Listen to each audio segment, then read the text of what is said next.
Hi guys, I'm Ella Freya. Oh, Junk Food Japan, welcome back. This is 2025 Peace Ride Tour, and we've got a special guest for you today. No other than Resident Evil 4 superstar, Ella Freya. Hi guys! How is that to be on Junk Food Japan? Amazing, I can't wait. The wildest thing that ever happened in your career is probably going on a ride with me. Today we're riding on our sponsored bicycles from Rock of Flame. So yeah, I don't need the gun. Let's get rid of that. It's all about peace and love today. Let's get going because we're hungry, right? Let's go.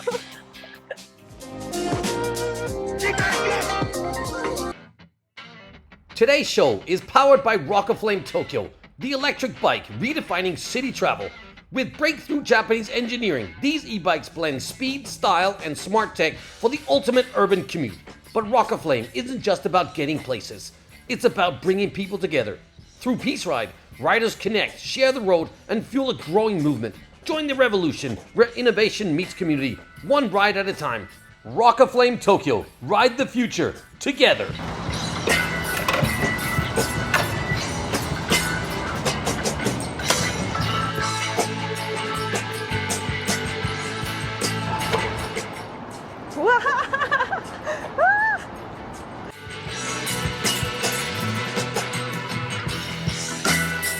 Oh wow, this is so smooth. Can you believe we're going uphill now? That's beautiful, isn't it? Yeah. And this is my first time riding a bicycle in Tokyo. Really? Yeah. Your first time? Yeah. I was always scared with this traffic. Wow, that was amazing. That was quite a ride, eh? Refreshing. Yeah. There's something about the sakura season which I always find super refreshing. I get that. Yeah? Yeah. So how many sakura seasons have you been in Japan? I would say 4 or probably 4 or 5 even. 4 or 5? Yeah. Wow. Just to clarify something, how old are you? I'm turning 28 this year. So 4 or 5 seasons of sakura in Japan. Yes. And not gonna lie, for everyone watching, yesterday it was 6 degrees and freezing cold and raining. Yeah. And today it is beautiful. But it always happens. And then everyone's like, oh, the sakura's gonna die, but it doesn't. So you starred as Ashley in Resident 4 Evil. Resident Evil 4. Yes. You look exactly like that in the game. Like exactly what you look like right now is what you look like in the game. It is bizarre to be sitting here with you. From here to here, yeah. Yeah. So I don't know. I mean, I played the game. I'm one of those old hardcore fans that played like the first one on the PlayStation 1 where it had like an immense load time when you're like waiting for one room to load to the next room and you're sitting there going, what's gonna happen? And then there's one part in the game where this monster comes and you're just like, wow! Anyway, that's my experience with Resident Evil. What is your experience with it? Actually, like before I got the role of Ashley, I had never played the original before, so I did not know which Resident Evil it would be before it came out. So It was kind of like before you were born, I think. yes. To be honest, like it's that old, the game, right? Yeah. And the PlayStation 1 version, like I just said, it like the load time was ridiculously long, but it actually added to the effect of the game. It made it more scary somehow. I can kind of imagine. Yeah. What's the best thing that's happened to you because of that? Apart from being on Junk Food Japan, of course. Like, it's hard to say one thing, but it's just simply that I get to live my life in this way, like doing the job that I do, like still I'm able to have my career, like doing social media, YouTube, like guest appearances that, you know, I might not have been able to do if I'd never got that job. Right. So it's just still like so many opportunities always coming in. Yeah, there's the life that I'm living now. I'm really grateful for that. Yeah. That's really cool. That's really cool. I did do a little bit of research on you, and I saw that you went to the red carpet in France. Right, yeah. How cool was that? And I saw you walking around, you know, in your kimono and getting photos taken and stuff like that, but like representing a world that normally does not get represented on the red carpet, like because you're a game character. Yeah. Now, how does that feel? I felt a little bit of responsibility also because I was wearing kimono and I wanted to show that in the correct way to everyone. But like mostly everyone was really like interested in it, and we got a good reaction. So it was a really good experience. Yeah. I mean, the French are notorious for loving Japan. I'm serious. Like, they have a deep-rooted love for Japanese anime and manga and everything. Once on a TV show for NHK World, I went to the Japan Expo in France, in Paris. More than 300,000 people show up for this annually. It is amazing. It is like, and there's cosplayers, there's like, you know, games and anime and everything, and it is huge, absolutely huge. So for you to go and represent, you know, Japan as a culture, and also from a Japanese-based game, right? That must have been quite amazing. It is. It's also a bit weird because I'm not Japanese, like I'm Dutch, right? Yeah. But I have this background in Japan, and then I'm sort of representing Japan. So it's weird, but it's really cool. Yeah. So very fortunately, I can relate to that because in Japan they know me as the Blue-Eyed Samurai. Yeah. That's a pretty heavy title to walk around with. I can imagine. Yeah. But I feel like I've embraced it, so I'm happy to do that. But all this talking has actually gotten me slightly hungry. I don't know about you, but... Me too. Me yeah? too. Yeah. I mean, this is a food show, you know? Should we get something to eat? Yeah. Okay, Let's do that. Let's go.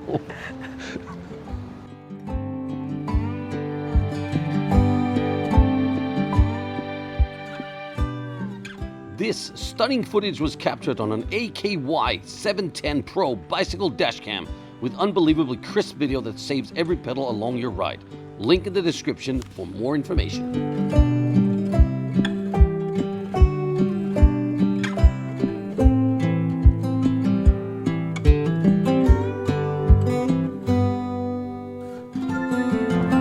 Konnichiwa, いらっしゃいませ。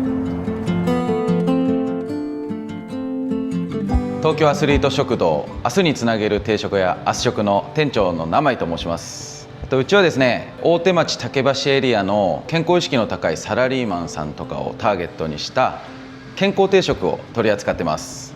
皇居がですね、徒歩1分ぐらいのところにありまして、そこで皇居ランする方向けの施設が、ランキューブというお店がですね、2階に併設されております。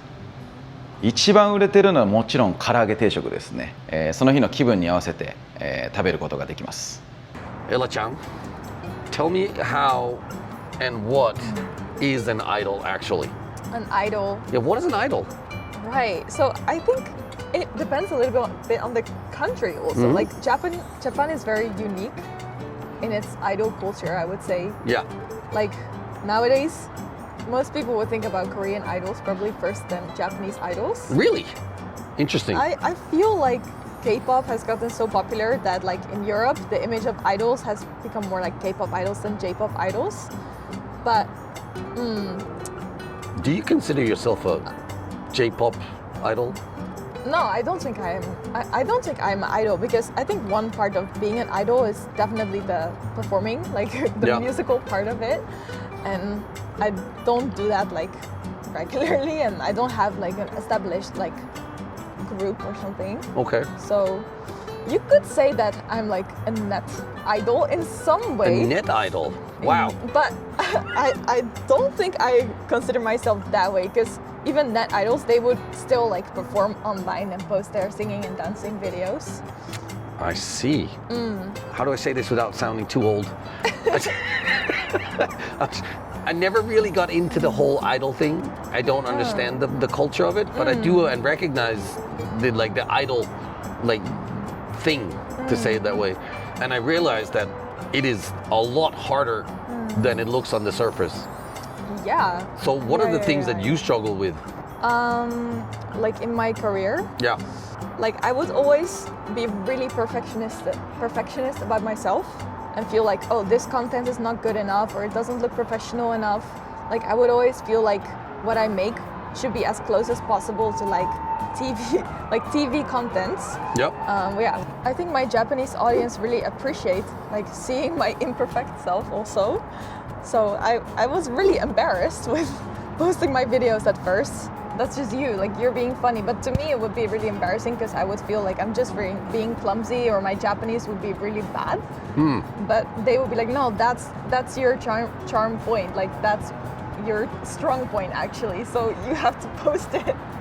I agree. I mean, clearly there'll be some links to your channels and social media and everything, and you guys can, you know, go out there and watch it. To this day, for example, my dad, who is Dutch, like he doesn't really understand why people watch my content. Like he doesn't understand the concept of it. Do you feel that you're sharing too much of yourself, your private life as an idol, or are you okay with the work-life balance there? It's something that I think about a lot, like how much should I share?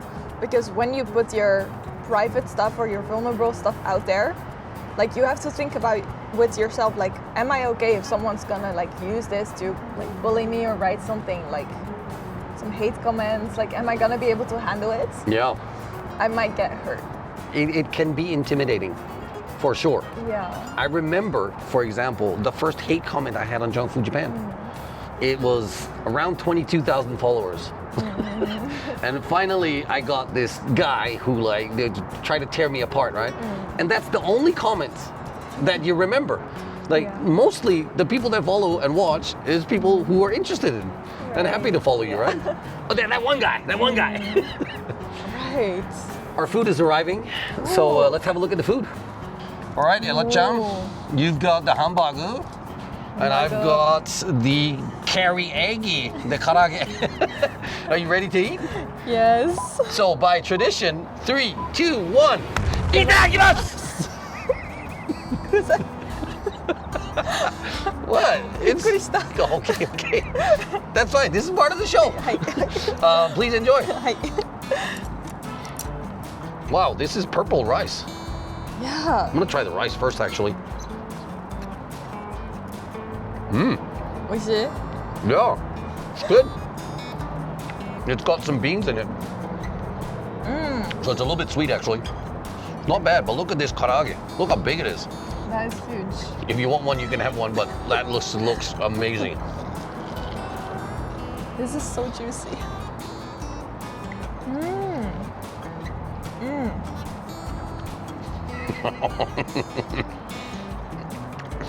That's good. That's good. Right? It's delicious. Yeah. My God, you should try one of these karaages. The This is- chicken is so crunchy, but so juicy inside. Wow. This is really juicy. How's the sauce in it? Onion and mushroom flavor. Which you know go really well with the shredded beef there. Why am I so excited for seeing you having a bite of that? I don't understand. This is hilarious. Is it good? It's so good. Yeah. I'm glad. I gotta tell you though, this chicken is so juicy. It has got some garlic in it, for sure. It's got a little bit of ginger there. You should totally try that one. I want to try it. Yeah, go ahead, Can grab I? it. And go for it. It is almost too good not to share. Like, I'm not lying.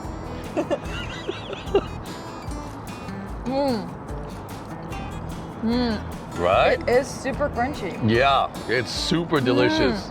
And it's still just warm because it got out of the grill, right? That's so good. You can literally see the Imperial Palace from right over here. On the other side of this bridge. And people use that as a run spot. So you can come to the restaurant, you can change your clothes, you can rent a pair of shoes, you know, you can rent the whole full set and go for a run around the palace, come back, take a shower, and then have lunch here. It's kampeki, yeah. So have people recognized you on the street for being like Ashley? Have they called you Ashley? A lot. After Resident Evil came out, it became a lot more, and sometimes people say like, oh, it's Era-chan. I would say maybe half of the time people would say like Biohazard or like Ashley. Ah, that's right. They call it Biohazard over here. Right. It's different. The name is different. Sometimes people just tell me, like when I go shopping, the person at the store will be like, it's a great Biohazard.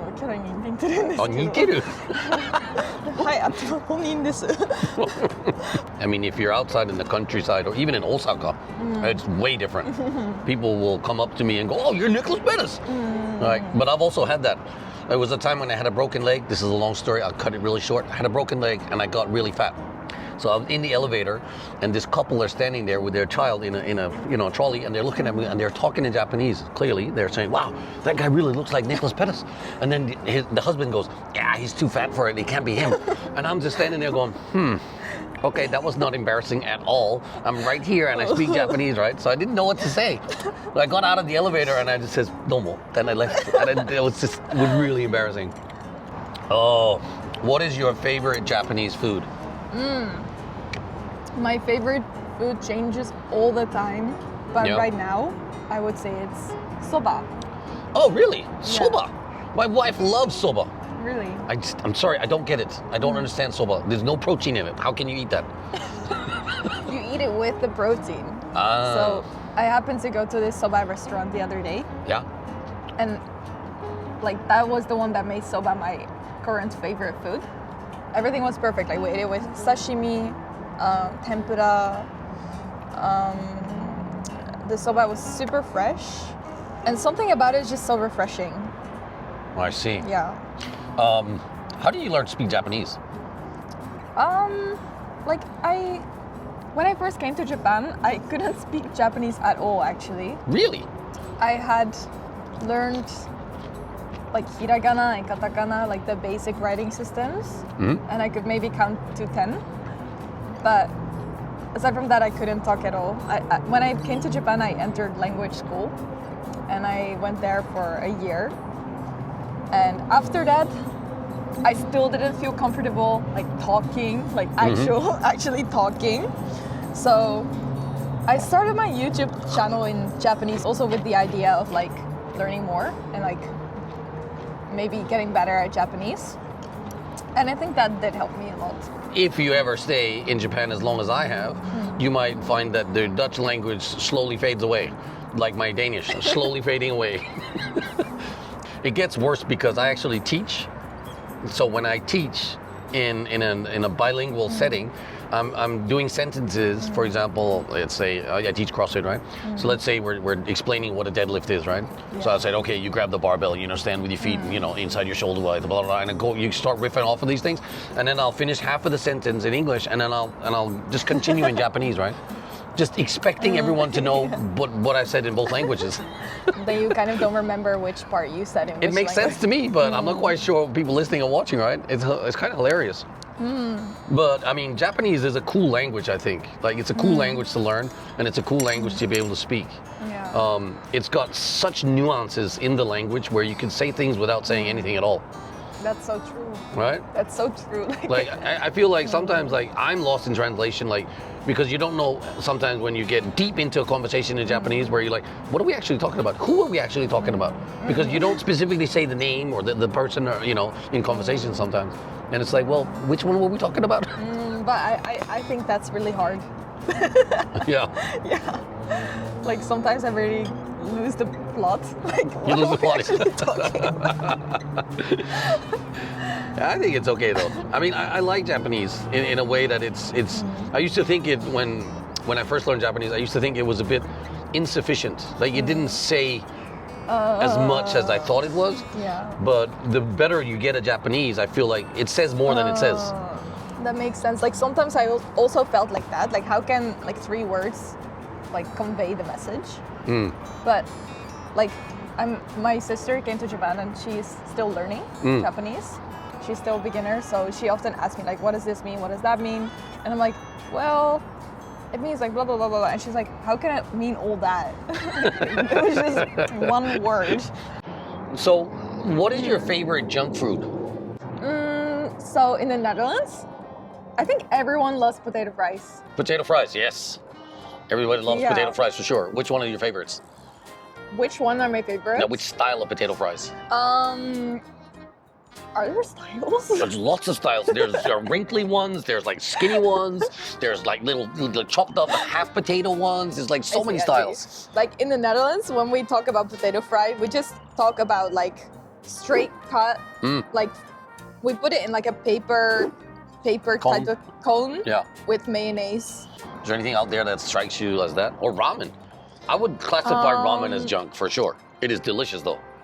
I like ramen, but more than ramen, I like tsukemen.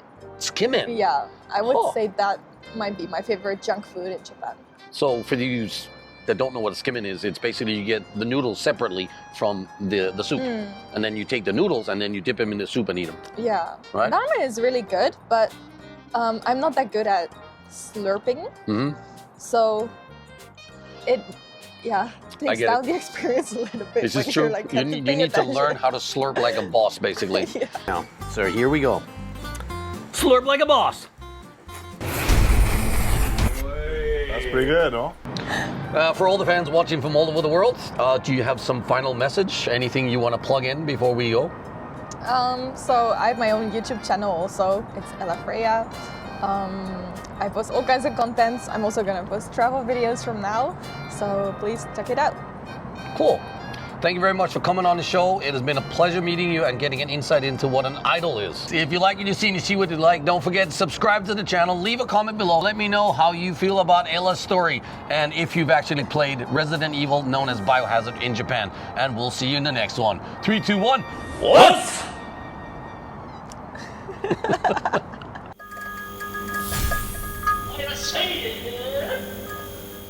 Thank you very much. And if you Like and subscribe. where did I? In this episode, we're taking the bullet train 700 kilometers north of Tokyo to Aomori, where we find 3 amazing dishes that will melt any fish lover's heart. Apples, garlic, and the Nebuta Matsuri is all what Aomori is super famous for. But they have more. There are fish bowls and milk ramen that we are here to investigate and find out and see if they are as good as they claim to be on the reviews. I am hungry, so let's get going. Welcome to Aomori's legendary fish markets, where the ocean's freshest catch meets your bowl. Dive into the Nokedon, a DIY seafood masterpiece. Pick your favorites from stalls pulled high with tuna, salmon, roe, and scallops. Then pile them over rice. Fresh, fun, and 100% delicious. So we're here at the Aomori Gyosai Center where they offer the Nokedon. It is a fresh fish market. Oh yeah. It's pretty simple. We've got 4 steps to get one of these Nokedons. It says how to make the Ganso Nokedon. Number 1, purchase Nokedon meal tickets from the information office, which is right behind us. Number 2, exchange the tickets for donburi rice at the designated store. So then you get your rice. Number 3, there are about 30 shops in 3 aisles where you can exchange your tickets for your favorite toppings. I'm excited about that one. Number 4, when you finish making your donburi, the only thing left to do is eat it. Let's go get some tickets. Hi, こんにちは。のっけ丼を食べたいんですけど。はい、冷凍になります。はい、でご飯の方が1番でどうぞ。1番突き当たりまで行ってください。Okay. Apparently you start off this tour by going over to get your bowl of rice first. And then for about 2,000 yen, which is $14 or $13, you get 10 tickets. 2 tickets for a big bowl of rice, 1 ticket for 1 bowl of rice. Oh, I see. So you actually get to see how many tickets each of these pieces of fish are worth.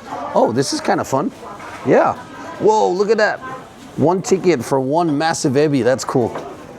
ライスお願いします。普通盛りでいいですか？はい、普通でいきます。チケット1枚もらいます。はい。ありがとうございます。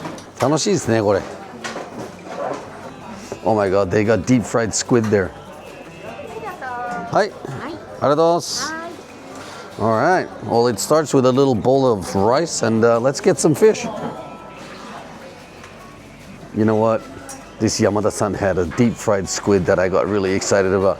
すいません、このイカリングって2枚です。あ、OK、お願いします。ちょっと気になりました。はい。はい。 Thank you. つけます？はい。ソース。あ、そうですね。少し。I absolutely love deep fried squid, so this is exciting. Thank you very much. Oh yeah, that looks great. Oh wow, they've got some ikura there, and there's a little bit of sujiko. Sujiko は何枚ですか？1. じゃあsujikoください。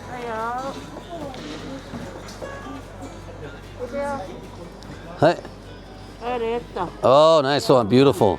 Thank you. はいよ。は This is like winning the lottery.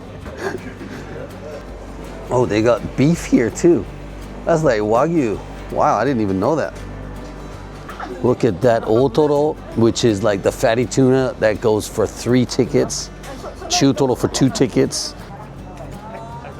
Oh wow, they've got a shrimp over here.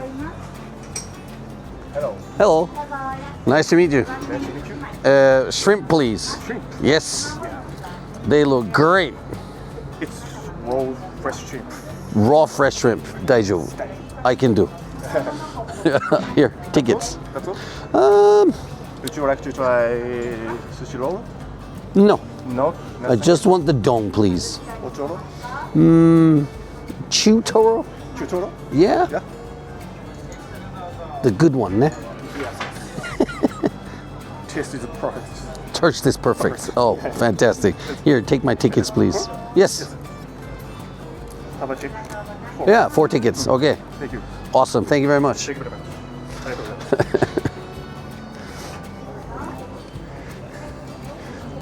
Okay, so honestly, let's check this out. We've got a little bit of sujiko. We've got the deep fried squid at this point. We've got a shrimp and some of the chutoro, which is the fatty tuna. And I've got 4 tickets left.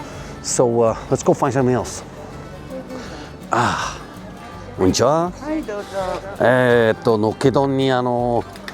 このホタテをください。はい。ここは2枚。はい。ここは2枚のが2個あって3枚。これは天然物で3枚。ちょうどビッグです。4枚しかないから、はい。どうしましょ4枚ね。う。全然大きさが違います。お兄様、この厚みを見てちょうだい。ほら、倍もあります。いかがですか？やっぱり今しか食べられないやつでお願いします。I totally got sucked into that one.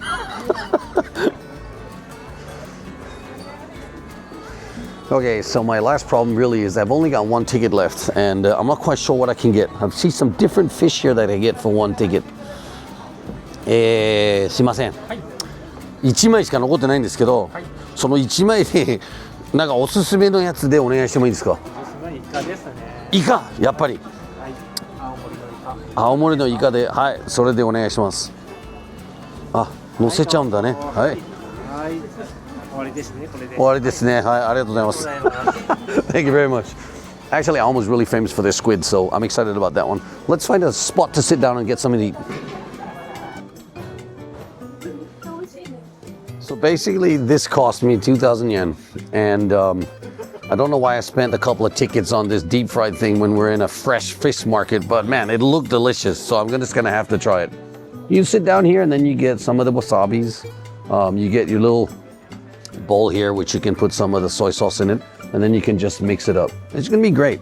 I would say it is a pretty good start to the Aomori tour today here with bowl number 1. Did I think it was gonna be as good as they advertise it on? Well, we're about to find out. I like to mix up my wasabi and then pour it on top of the whole bowl so that everything gets a good swirl of it. So that's what I'm gonna do. So just gonna dip it in there nice and slowly. Joo, joo, joo, joo. Yep, and there you have it. 3, 2, 1, ITADAKIMASU! All right, I'm gonna go straight for the maguro because that just looks absolutely delicious. A little bit of rice, a little bit of fish. I'm not gonna lie, that's absolutely delicious. Oh my God, it's so fresh, it's so good. Perfectly soy sauce and wasabi in my kind of territory. Oh, that's good. Okay, I don't care how underwhelming it looked in the beginning when I put it on the fish here. I mean, on top of the rice, but that is delicious. All right, I'm gonna go straight for this big guy. Look at that. The size of this, and it was only 2 tickets. Crack off the head right there. Now put that guy over there, and then go for it.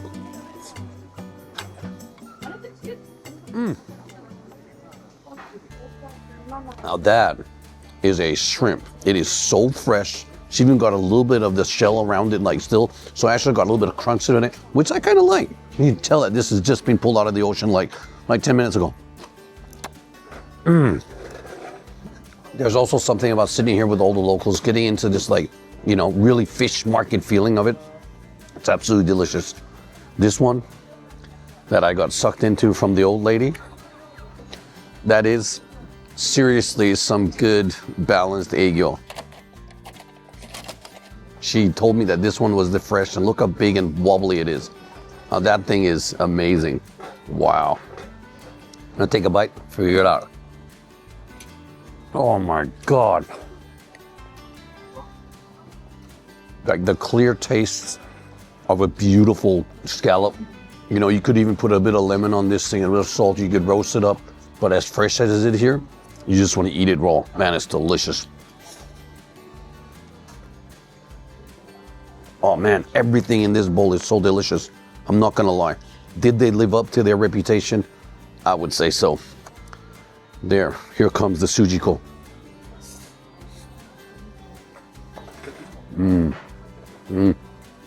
This is so delicious, it's so good. I absolutely, totally, highly recommend coming here. You should totally try this. And now I'm gonna destroy it all with my deep fried squid because you know what? Why not? You gotta follow your heart sometimes.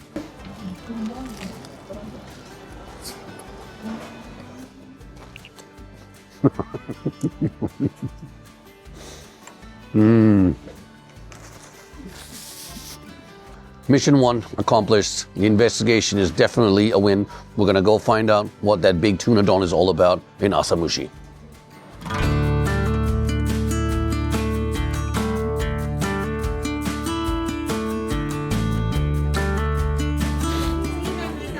Here? So we finally made it in here to the restaurant. There's a big line outside and it's quite cold and chilly, but happy to be here. I think the favorite thing to get here is probably gonna be the tuna don, which is like a mountain of tuna on top of a bowl of rice. So I think when you're in Asamushi, you should do like the Asamushians, and that is to just ask for help when you don't know what you're about to order. お願いします。じゃあそのダブル一つ。YouTube です。はい、そうです。有名な。いえ、それなりに、はい、ジャンクフードジャパンでいうチャンネルやってます。後で教えます。はい。The lady was super friendly. I pointed out at a gentleman sitting on my left side over there with a bowl of rice with the biggest amount of tuna fish I've ever seen on top of it. And I said, I want one of those big ones. She says, that's not the big one. We don't do the big one anymore. And I was like, what do you mean? She's like, that's the small one. Depending on which region you are in Japan, like the soy sauce is not always the same. I'm gonna do like I always do. I take the wasabi, and this is freshly shaved wasabi. So you can do a lot, actually. Mix it up with the soy sauce here, and then just dump it on top of the bowl. Not afraid to put a little bit more, not afraid at all. And then slowly dump this over the fish. I think we can get away with it. 3, 2, 1. Itadakimasu! All right, I'm gonna go straight for the sea urchin because, you know, why would I not? Look at that. Oh yeah, lots of beautiful orange color sea urchin, fresh caught right out of the ocean, just out there.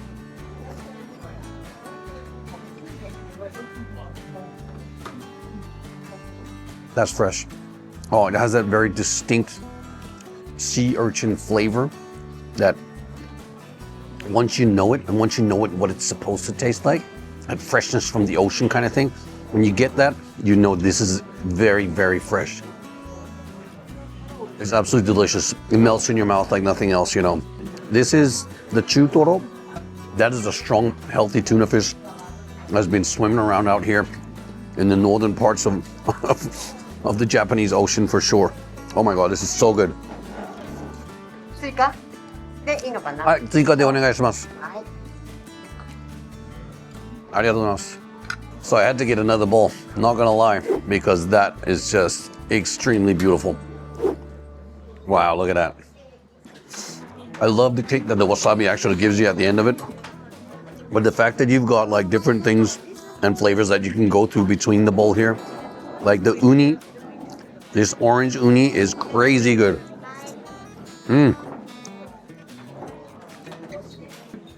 I would say overall ranking for this specific restaurant is it totally lives up to what it's supposed to do. You look at the reviews, you look at the pictures online, and you think, wow, that's worth driving a couple hours for. And the feeling here is, it really is worth driving for. How is the taste? The taste is fantastic. Fantastic? Yes, it's absolutely delicious. I'm very excited about the uni. Yeah. Which one did you get? Today I choose Maguro Don. The Maguro-don. Yes. Yeah. Did you like it?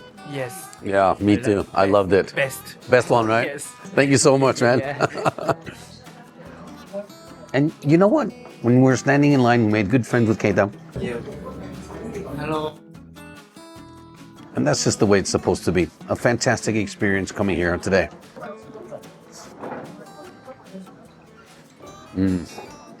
Junk Food Japan. Interesting name. Yeah, this is me. Okay. This one. Channel, okay? Yes, please. Yes. Nice. Welcome to the channel, Tomodachi.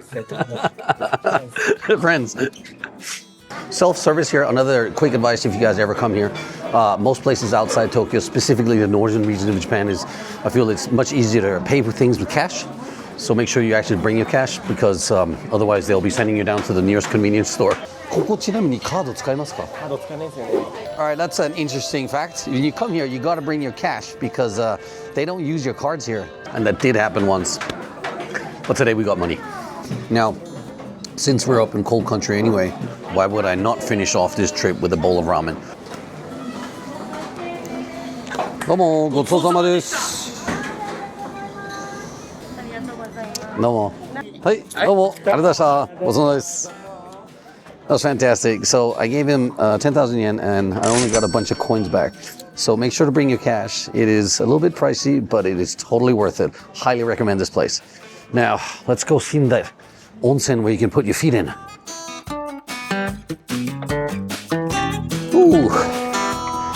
Yeah, well, that was quite the experience, I gotta say. That Maguro Unidon was absolutely amazing. And now you can come here for the free hot spring baths. Oh, and I can contemplate about my tour here to Asamushi. First time ever.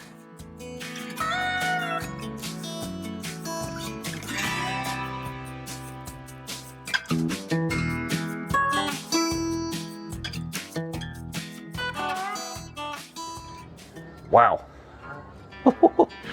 Miso curry milk ramen. So we've got two different bowls actually. That looks absolutely amazing.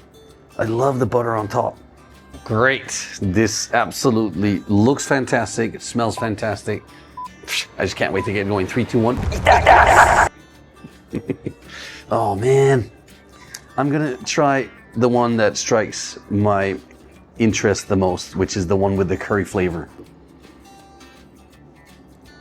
Oh, that is actually spicy. It's delicious. It's nothing at all what I thought it was gonna be like. Man, the moyashi in this one's actually gonna help me a lot, I'll tell you that. And it comes with a good chunk of butter. And I think I just wanna mix everything up in here. Get that butter right down there. Oh, and the noodles, beautiful, yellow. Yeah. Let that butter melt in the soup there. And then let's just get a big healthy bite of this one. Oh yeah, look at that. Beautiful slow motion here.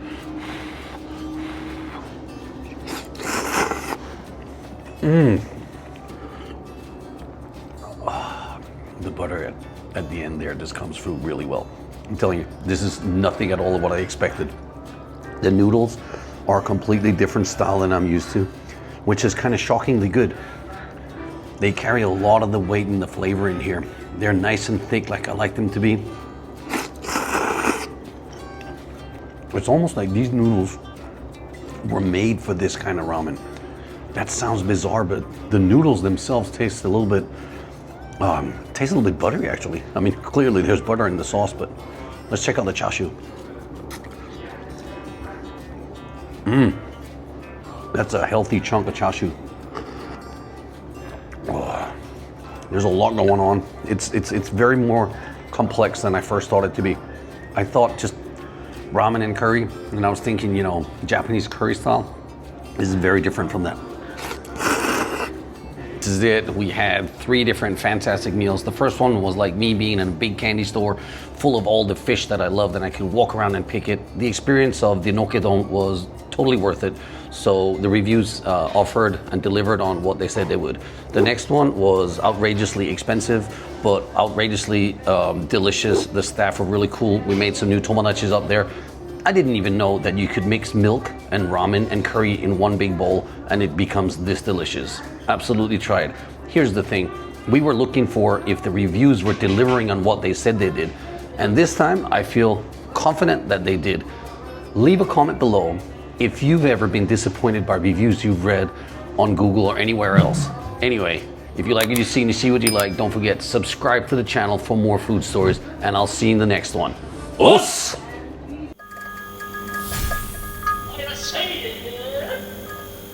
Oh my God. My God, that was completely worth the whole experience. 3 different places in one day. I am so ready for a nap. No more words. See ya, guys. Where's the car? Huh. Here, you know, if you don't have a family, you are alone, it's a comfort food. The most delicious tiramisu that I've ever had in my life.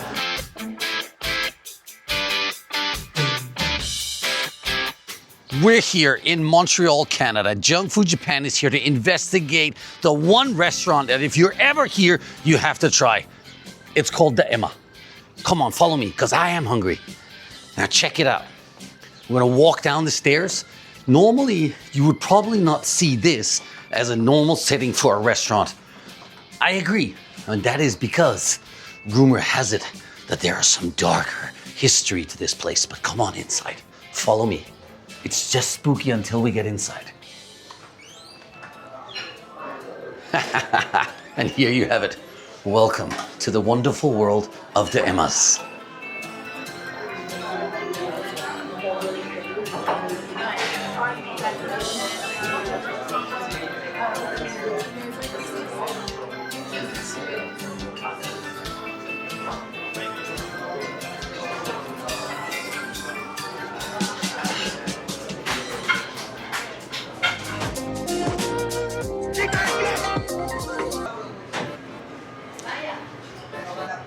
And without imposing too much, I just want to tell you that you can actually walk all the way into the kitchen and experience this wonderful world where the chefs do everything.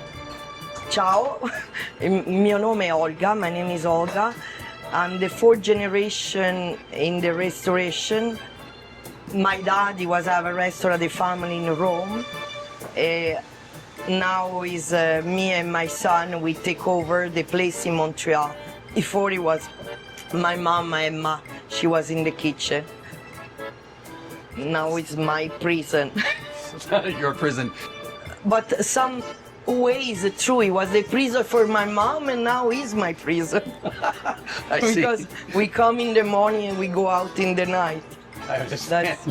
But so, why choose this location? Because if you see the building outside, you would never understand that there's a restaurant here. It happened when my parents, they first come in Canada, they opened in St. Lawrence, in St. Viator. This guy became their friend and member of the family. His name is Richard. He was have a company for movie production, effects spéciaux, and he moved here. They call multimedia place. He asked my parents because he loved my parents. I love the kitchen. He said, "Come with me," and he said, "We're gonna make your restaurant there. You're gonna love it." And that's why they moved here. Because he was at the office upstairs. And that's the story, right? Yeah. Great grandmother. Yeah. In Rome, they were have a restaurant. And after they have the opportunity to come Montreal, because they were their dream when they were young, they wanna move here. And that's after when it became the history of the Emma. The cuisine Roman is very simple. It's not fancy. Very simple. It's like home cuisine. And like my parents, the base is for 4th generation. We use veal. No beef is the meatball. They are veal. The ragu I made this morning.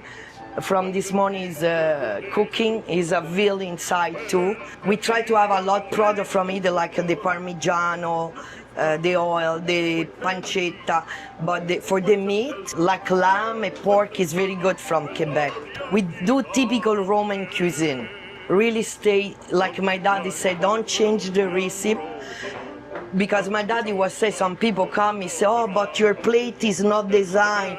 But my daddy was say every time, I'm sorry, but he say, if I want to see a picture, a masterpiece, I go to the museum. In my plate, I want a food. You don't want to we touch too much, you know. What is very important, my mom, the legacy we have. My mom, she was very special. Emma, she don't speak French or English, but people, they were communicating with her. I don't know how, but she was, people love her. And what we transmit, people, they can come in the kitchen. And here, you know, if you don't have a family, you are alone, it's a comfort food. That's why we try to keep.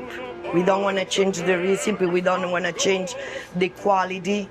We still with the. Some people say, "Oh my God, it's every time the same recipe," but that's from Rome. That's a Roman cuisine. So you said it's if you're alone here and you don't have family and you come to the kitchen, it's a very welcoming and warming, right? I love her. I love the whole family over there at ITADAKIMASU. Still family. Who are some of the people who have come here and hung out in the kitchen? It was Johnny Depp. Johnny Depp, he was very kind, very warm, but he was very kind. The pictures on the wall definitely speak a whole different language of the celebrities that have come to this restaurant. We're very excited about your food today. What is the dish that you would say is the best one to get here? Fettuccine con funghi porcini. Yes. That is the masterpiece of my mom. Yeah, the tiramisu is the recipe my mom is not the traditional way. It's a touch of her. And we still, what I said, I try to keep the recipe. People, they're happy. They said, because now my mom, they are in Miami. They have one restaurant there. They call, not da Emma, they call Trattoria Lorenzo Emma. People told them, oh, your daughter, she cook like you. Well, I'm happy when my mom, she said you're good, because she's very picky. Yeah. You are welcome, like we receive in her house. You can come in the kitchen to say hi if you want to see the pork or the lamb. That's why the door is open, because we don't hide nothing. It's like your home. You can come visit us. It's like you're welcome.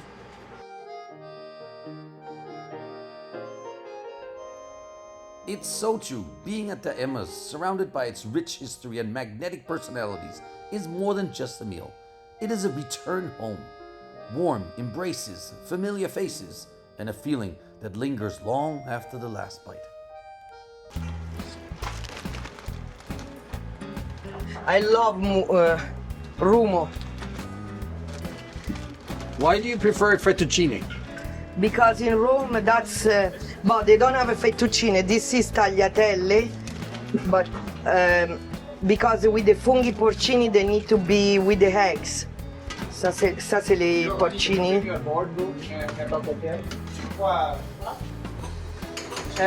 Vikra, can I have 2 teaspoons, please?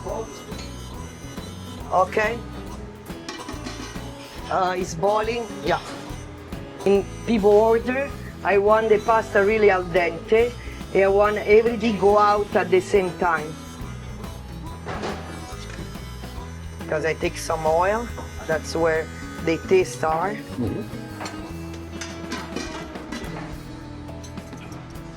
After I put some garlic, some perso, and a little spice. Attends. Okay. Is that?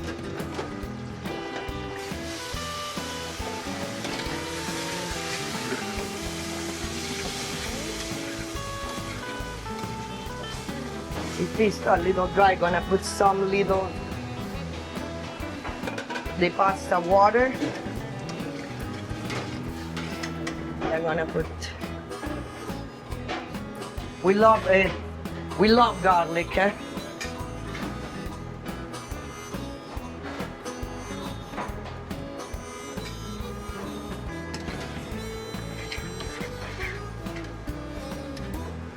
It's very simple. Just one thing I want to tell people, like my daddy said, please try without cheese. Because a lot of people put cheeses. You can put a little spice, but you kill the mushroom. They are very special. Try without the cheese, please, because we don't put cheese on porcini, on that recipe. That's the only things I can say to people. Yeah. Io mi può dare una salviettina per piacere?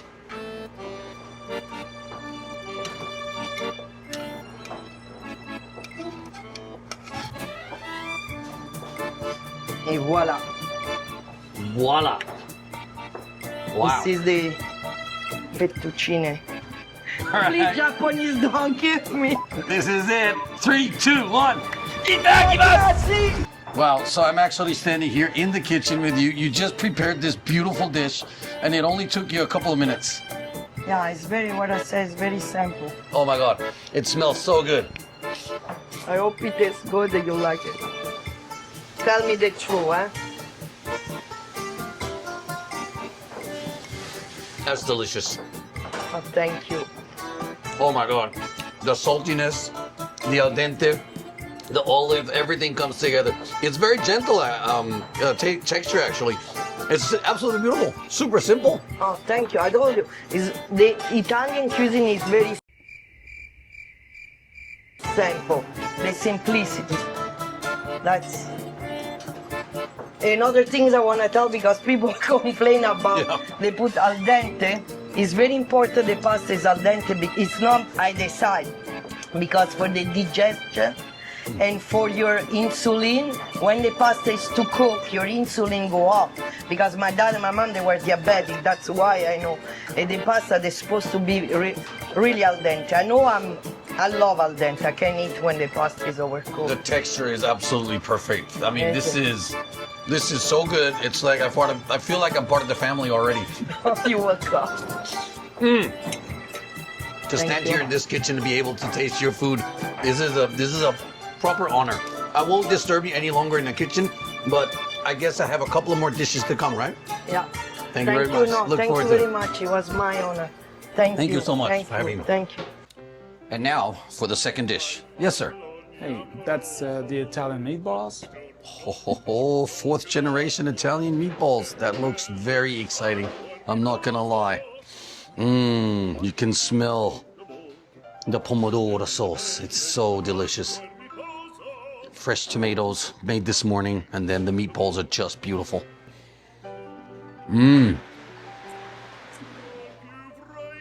Oh yeah. That is delicious. Oh man, this is definitely a meatball. The texture of the meat is so soft and tender. You know, the acidity from the tomato sauce here is just perfectly well ground, and you can taste there's a whole bunch of herbs in there.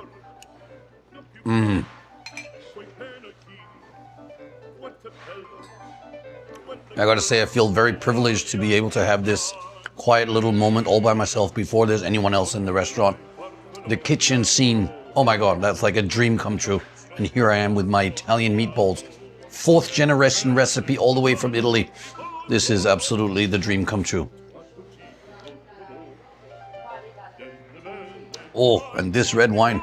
Ooh, that is just really delicious. You know, you can tell that this meatball has been slow cooked for hours and hours, but it holds it ground perfectly. Absolutely delicious. The herbs, a hint of rosemary, I think it is. Yes, there's definitely garlic in there. But the tomato sauce just yells at you, you know, Italian tomato, pomodoro. And this wine, perfect pairing, I should say. I'm not gonna lie, I'm enjoying every bite and every second of this shoot.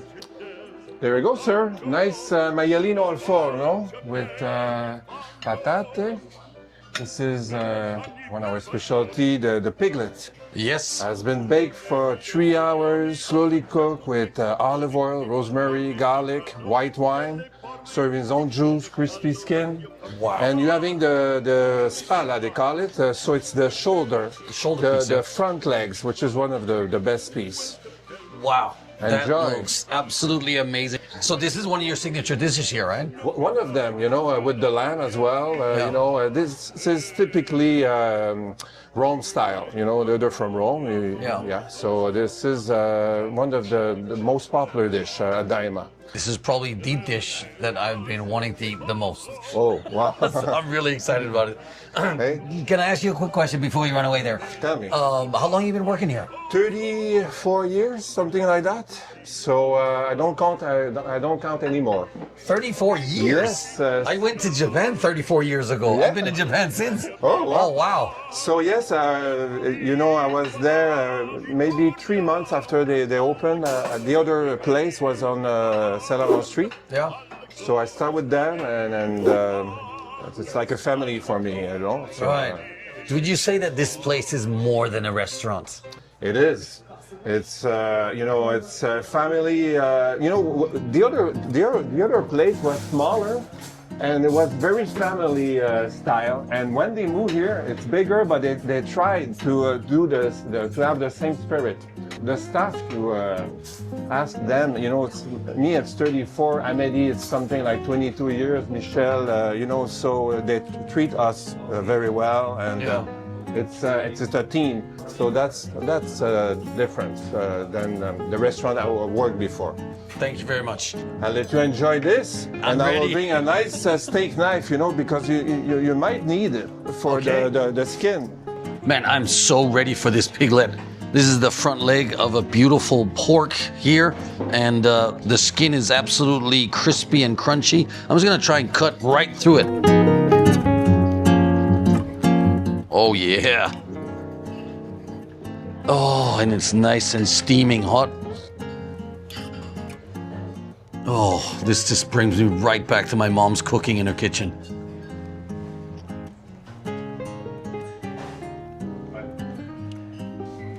Oh.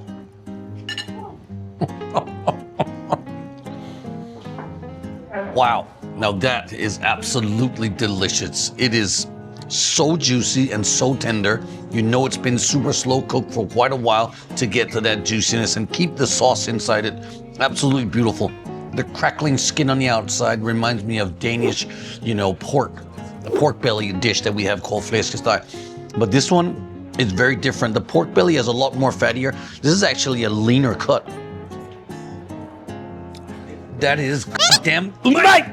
I wish I had some bread that you could soak that up in and eat it, but instead of bread, they were kind enough to bring some of these Canadian potatoes, and man, they are soft, slightly crunchy on the outside there. Oh my. Mamma mia. That's all I can say, like mamma mia. That is so delicious. But I will come back just for the potatoes.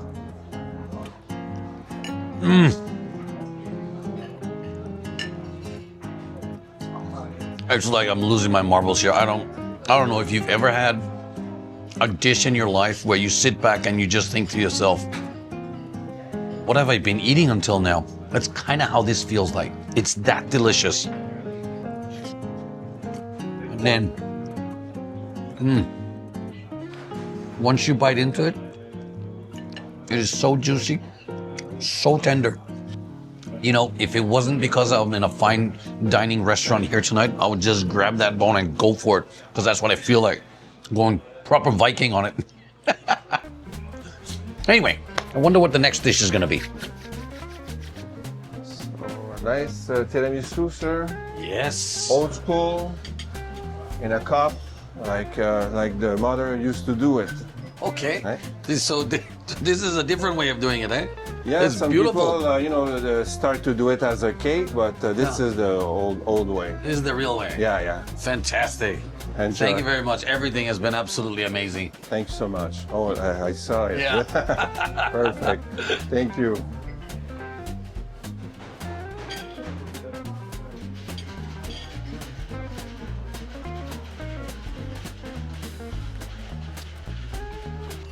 I'm actually speechless.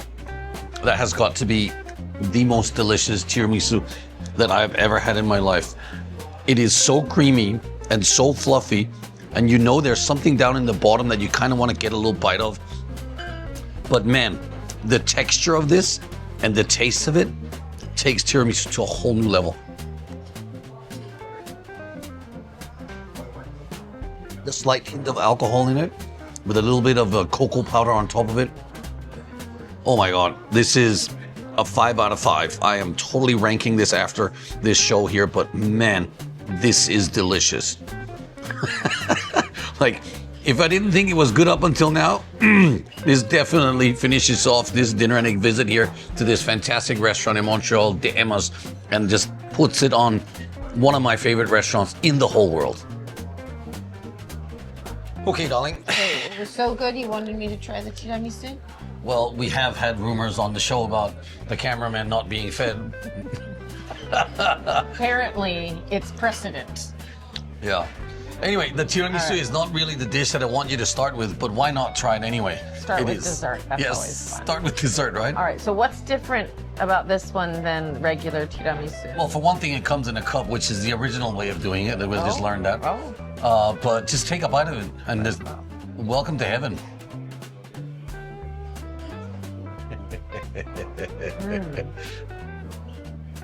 How delicious is that? Like, for real. Yeah. It is so fluffy and so creamy, but not overwhelmingly sweet. Yeah. And it's got a little bit of alcohol in it, right? And a cocoa powder. I think it's like creamy. It's so creamy without being super heavy, like you just said. Yeah. Obviously, I love the dusting of cocoa, but what I'm really impressed with is the, I think it's the lady finger they put at the bottom, technically. I'm not sure. Got a little bit of alcohol in it, right? Yeah. I think they soak it in alcohol somewhat. It is like A liqueur of some sort, I don't know, but it's just it's firm without unreal. being dense. And so it just gets a really nice texture. Wow, that is fantastic. Yeah. Anyway, now you've got proof of life. She's here with me. She did get fed, and absolutely wonderful experience to come here together. Look, if you like the channel and you see what you like and like what you see, why don't you subscribe to the channel, set that reminder, leave a comment below. Tell me what is your favorite story about tiramisu and where you had it, and I'll see you in the next one. 3, 2, 1. What? Absolutely delicious. I wish I had some bread, but instead of the bread, I've got these Canadian tomatoes. In this episode, you will see one of the most amazing grilled cheese-infused smash burgers in Japan and find out what this mad scientist and microgreens have to do with it.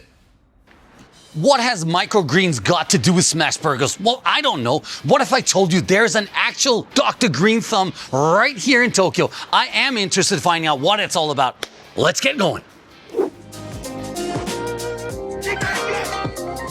What I'm about to share with you guys is going to go beyond some of the wildest things that you'd ever imagine. We are now here in a print-on-demand t-shirt shop. They make everything from hats and everything, but it's not the shop that we're here for. Hi, we're gonna go down to the basement and meet Dr. Green Thumb. Don't worry, it's gonna get a little bit dark. Don't get scared. I can see with my night vision goggles on here. Just walk right through here and follow me to this place. Hey, Nick. Hey. How's it going, man? What's going on in here? I was growing the microgreens over here, I see. I told you you'd meet Dr. Green Thumb. Hello, my name is Dr. Green Thumb. Hey guys, I'm Matt Peterson. I'm the founder of Blue Leaf Microgreens here in Tokyo, Japan. Do you know what microgreens are? I don't, and I'd love to be educated. Microgreens are actually little living seeds. If you can believe it or not, when you're looking at these plants here, you're actually not looking at leaves. You're looking at living seeds. When you look at this, it does taste like carrots, but you're actually eating the seed of a carrot.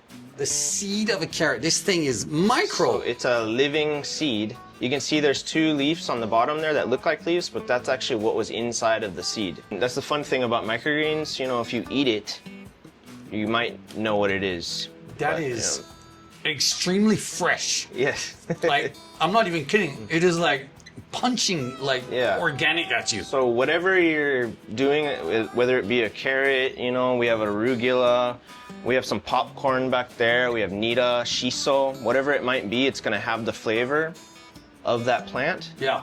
But much more concentrated and a lot more deep kind of levels of flavor. Some people say it kind of reminds them of wine. Yeah. How you'll drink a wine and you'll get all these different layers of flavor that come in.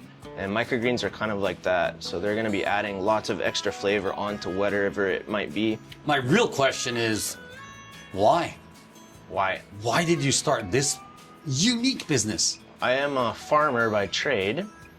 And living here in Tokyo, there's obviously not so much soil available to grow food. And so I wanted to do something that I could immediately start. I originally worked for a European hydroponic company here in Tokyo, where we grew vegetables inside of supermarkets. And I was left sitting here, you know, kind of with all this experience, knowledge growing in Tokyo, how to do it, how to grow food anywhere in the city. And I came upon this basement, and you know, the first thing I thought of when I see a basement is I can grow food here. Like everyone thinks. Yeah. Usually there's a truck driving to the farm, picking it up, and then the chef buys it from some other guy in a distribution place, and there's a lot of middlemen, but I'm just cutting out the middleman and custom orders for chefs, and it goes straight to the restaurant. In a nutshell, like, what is a microgreen compared to like what you would say is a normal green? Because I know you said you had, for example, cilantro here.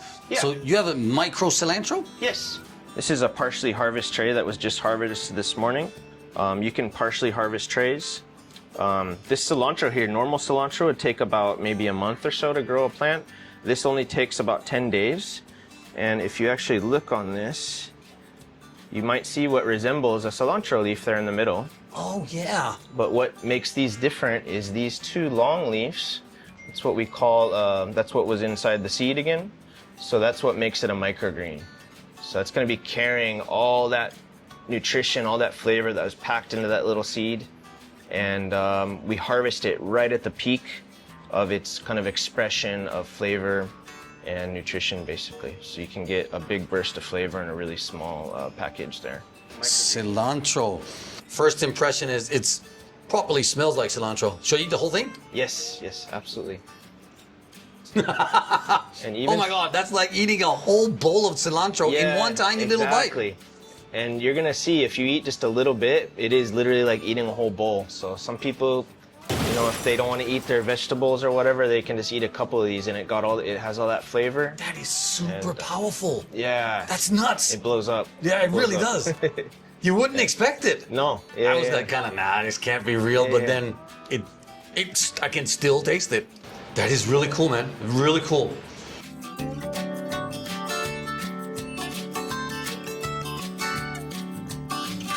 I got 100% organic coconut fiber here. We don't use any soil or any artificial growing media. It's just all coconut fiber, which is the outside of the coconut. So we take this and we use it not for nutrition. There's no nutrients in here at all. It's just sanitized, clean coconut fiber. All it's doing is just holding the plants. It's giving this roots something to grow in, basically. And this is how we can get a nice, even surface. And all of our seeds have a recipe, so we know exactly how much we need for one tray and how long that tray is going to take to grow. So we grow everything by weight. So I know this arugula, I need exactly 13 grams of arugula for this one tray. So I just weigh out 13 grams of arugula and pour it in our shaker. 13 grams.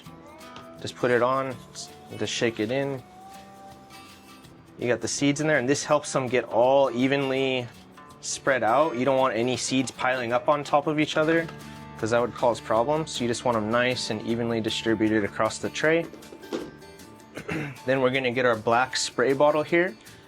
And this actually has H2O2 in it, which is food grade hydrogen peroxide. And that helps the seeds to germinate and also keeps them clean. So we'll just give them a little spray. And you don't want to create a swamp. You're just getting them slightly moist enough to germinate. And that's all the water they're going to get for 5 days. And then we're going to cover that up with some of this stuff that you might recognize. It's a cooking sheet. It's just coated in silicone, so that's going to help hold that moisture in there until they germinate. put the paper on, take another tray, push it down, and since this tray is kind of blue, light will get through, and we need to actually trick those seeds to think that they're growing underground, because in nature they wouldn't just be thrown on top of some coconut fiber. So we're going to cover that with a black tray to make them think they're underground, under some weight. We put the weights on there, and again, that's helping them to get the roots down into that coconut and have a nice even layer across the top. They'll stay like that for 3 days. After 3 days, I'll uncover this and actually flip this black tray upside down like that for another 2 days. And that's gonna trick them again into thinking that they need to find light. And so I can actually control how long the stems will be by how long I keep them in there. Once they're stretched out, take them off, give them some water for the first time in 5 days. They're in the light, and then they'll grow for another 5 days after that, so that's 10 days total, and they will be ready to harvest. But that's the whole cycle of how you would do that. All right, and this is a wasabi mustard. Yeah, I know. It's really all fascinating, but what has this got to do with food? Well, I can show you. I'm actually about to make a delivery of these. So if you wanted to tag along and head over to the restaurant, I can show you where these are going to go and how they're going to use them, actually. Absolutely. Let's get going. I am hungry.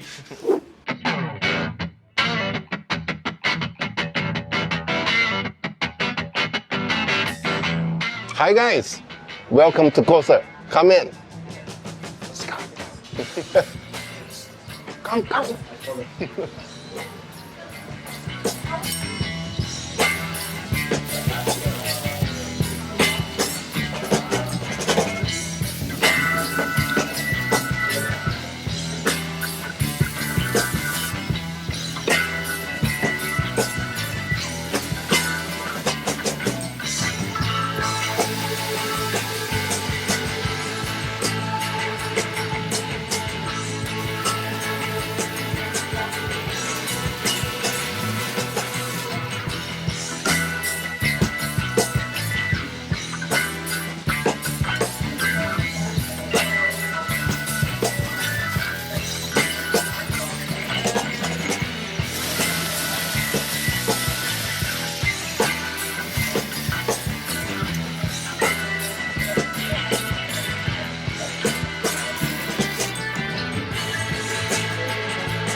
So, Matt, thank you so much. I see you already started your beer.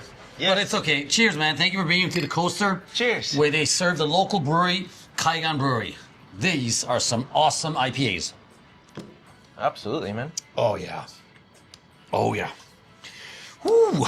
Anyway, we're here for the garnish and we're here for the food. What is this? So, this looks like a fried broccoli with some heavy Korean barbecue sauce on top. And on top of that, you might recognize those. That's actually what we just had back at the spot, back at the Grow Lab, as some people would call it. The cilantro microgreens. And they really hold up to that sauce on there. Yeah, Quite so nice. you thought I was just about to eat it, didn't you? Yeah, man. Don't you know the tradition of the show? Yeah, I was going to say. Look at that camera, sir. Yeah. In 3, 2, 1. Like a champ. Like a champ. There you go. All right, let's try this. I got a beer. And I gave up food. I gave up fried food about 3 years ago, but I will eat one of these for this special occasion there. That's crazy. Mm-hmm. That's crazy how powerful, even with the amazing awesomeness of Korean sauces are, that these microgreens can stand their own ground. You do the honors of this one, right? Because this is the chicken burger. Yeah. So before you move on to your signature smash burger that you can't wait to eat, just like me, I want you to take a bite of that. Yeah. And then maybe share it with me also. I can take a bite too. Sure, man. So cut that right down the middle. And this is a piece of chicken with onion, and it's got a couple of sauces in there. And this also has the cilantro microgreen on it too. And the cilantro microgreen. This is why we chose this burger, by the way. Yep. So, I don't know, man. Without any further ado, we're just gonna go for it. Yes. Oh yeah, raw onion. Looks beautiful.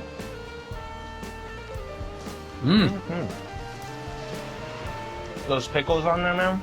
Yeah. That's why I eat it upside down. It soaks up all that sauce too. Well, the bun is doing exactly what it's supposed to do. Oh. Bun to meat ratio and, like, you know, garnishes and everything in there. It's doing exactly what it is. It's holding everything together. The chicken is actually really delicious, nice and crispy. That is actually a really delicious chicken burger. And their bread here is really good too. They get it from a local bakery, super fresh bread. Man, I think they got some secret sauces. They make all the sauces here. Yeah, this is delicious. Matt, clearly they've chosen the cilantro to put on this burger here.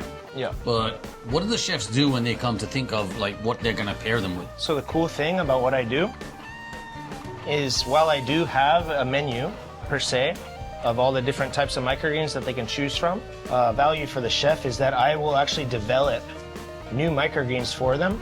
I started with 18 varieties originally. That was 2 years ago. Okay. I'm up to 38 now. Wow. And about 15 of those new varieties that I added were all requests from chefs. Interesting. So if a chef wants a certain flavor profile, like I was saying, or they want something that they can't find here, they can just ask me. I'll look for the seed. I'll figure out how to grow it as a microgreen, because you can actually turn anything into a microgreen. You just answered my next question. Is like, can you make anything into a microgreen? Yeah, I don't know if most people don't really realize that, because most people don't even know what a microgreen is. Me too. I'm learning today. It's basically a way to give any plant a new form. And that form is exponentially more valuable to us as people who like good food. Yeah. I don't know. Give me a random plant that you can think of that you enjoy eating. Tomatoes. Tomatoes. So actually, tomato you can't grow microgreens, even though I said here, because tomatoes. Gotcha. Tomatoes. That's a asterisk. It's tomatoes are nightshades, and those are actually really toxic. Okay. So you wouldn't want to concentrate that into a microgreen. Okay. But let's say, except for tomatoes, peppers, eggplants, tobacco, no tobacco microgreens. What about avocado? Oh man. Never thought. I mean, it just randomly came to my mind. Do you think it's possible? Such an interesting idea, man. But the thing about avocado is that the seed's about that big. That's true. And so the reason avocado seeds are that big is that they evolved in a time when there was ground sloths that were also about that big, dinosaur times. Okay. So they evolved to be digested by large animals. Wow. As interesting as that is, I'm going to have to try this smash burger. Please continue talking, but I can't hold back any longer. I want to eat it too. This is probably one of the wildest smash burgers I've seen in Tokyo. Short answer is no, you can't grow avocado microgreens. There you go. But this burger was a smash burger infused with melted cheese on the grill, and it's got some kind of mustardy like flavor to it in the sauce that they put on it. The bun is really nice and soft. The juices are flowing. Man, this is a really interesting smash burger.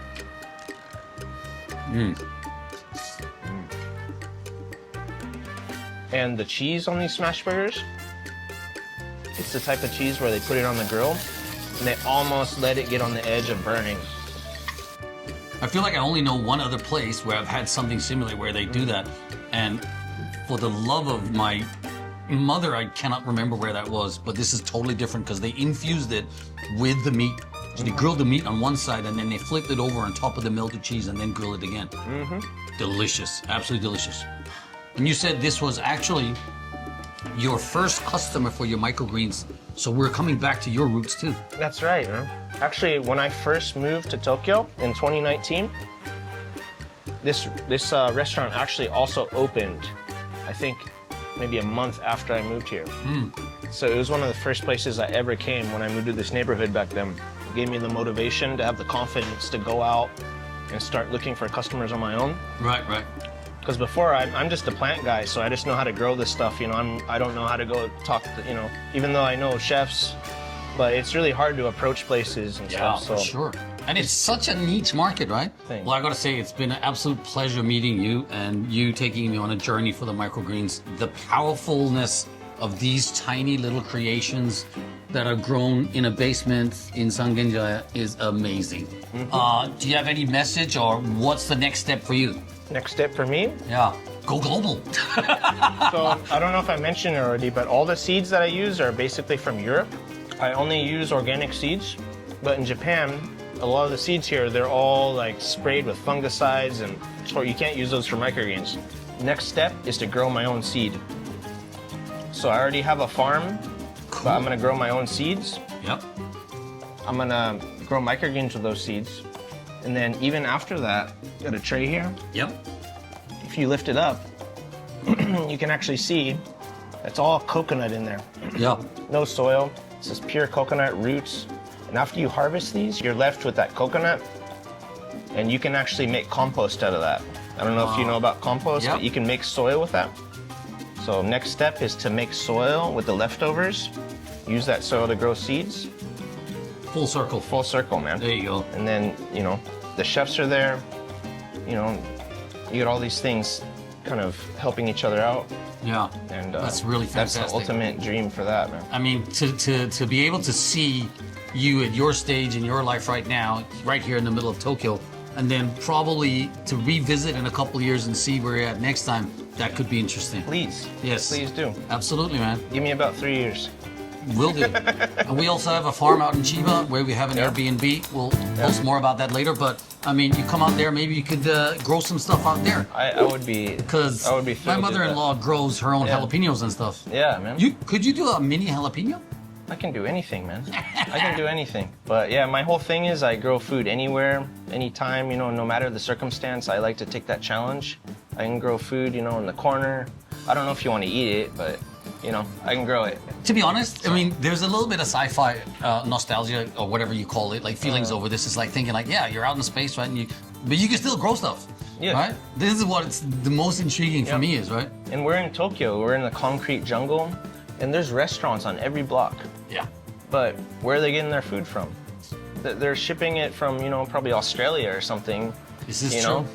And The so vegetable industry in Japan is very, very underrated. Like they really don't grow their own vegetables in Japan. Not enough anyway. So we set up grow hubs all over the city. It supplies all the restaurants. We can make better quality food, you know, get more creative. The chefs are happy because they have more access to all types of varieties. And the flavor. The flavor is absolutely amazing. Yeah, man. Really powerful. This big tray over here, that's the wasabi mustard. Oh, I have to try that, right? Can I just grab some? So it's just coconut fiber. Yep. So that's the beautiful thing about it. All this is sanitized. So that's why we actually don't even have to wash this before eating it. That's why you can just pick it and you can just, literally a chef could just keep this in his kitchen. Yeah. Harvest it as he's using it, you know, it'd be good to go. Can you grab some and put it on my burger here? I actually harvest all my stuff with ceramic knives. Okay. And that's kind of the secret to keeping it from oxidizing. It's wasabi, right? That's the wasabi mustard right there. I'm going to be a little bit cautious because, you know, these guys know how I am with spicy foods, but let's go for it. This one tray, it's like literally eating a truckload of greens, man. You get all that nutrition packed in there. All that flavor. Was umai! Yes. It was so good. Man, the wasabi flavor kicks right into the burger. You got the grilled cheese in there. Thank you for talking while I was chewing on my food because I needed that. I needed that extra bite to get in there. Gotcha, man. That is game changer. That's absolutely game changer. I love that wasabi flavor, man, with meat. So Matt, you said technically you could do anything into a micro version of it, right? Absolutely. Are you ready for the speed quiz? 100%. 10 questions. All right. Number 1, sunflower. Yes. Pea shoots. Pea shoots? Shoots. Yes. Kale. Yes. Tomato leaves. No.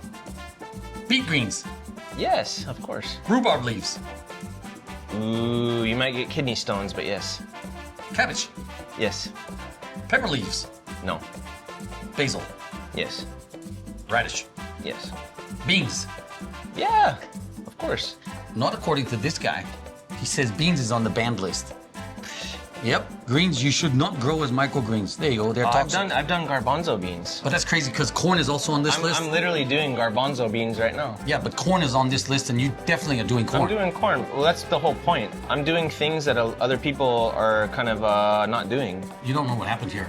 Yeah. In real time, yeah, we figured out that DeepSeek is lying to us. Oh my God. Who would have thought? So Matt, thank you so much for educating me on what microgreens is. This is a whole new cosmo universe for me that I'm super excited about. Guys, leave a comment below. What do you think is the real beauty of microgreens? And if you like what you see what you like, subscribe to the channel, become a Tomodachi, share with friends and family, and we'll see you in the next one. 3, 2, 1. Os! Yeah, there you got it.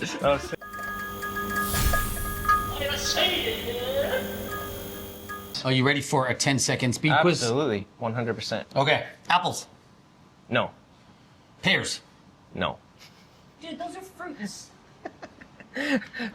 So like I was saying. You know, not all coffee shops are created equally. There's one here in Montreal that might not be for you. We're gonna go find out exactly what all this Italian coffee is all about. Why are we doing that in Montreal? I have no idea. Let's get going. In this episode, we actually visit Cafetiera in Montreal, Canada. It's one of those amazing Italian restaurants that you really have to know. All good things you have to wait for in life. Yeah, so I'd like a triple espresso frappuccino with extra ice and a couple of shots and some syrup. And while you're making that, can you give me the Wi-Fi password, please? Okay, no Wi-Fi. Cappuccino, espresso. That's Free. it? And it's free. Enjoy. Okay, thank you. This is new. This is very new. Very exciting. Ciao, I'm Andreas. We opened Cafetiera in 2020. The idea was to make an Italian bar Italiano in the modern age. So everything is inspired by the 90s. Joey Tribbiani. Big fan. Which is when I was cool, so it was much to my advantage. Come and see.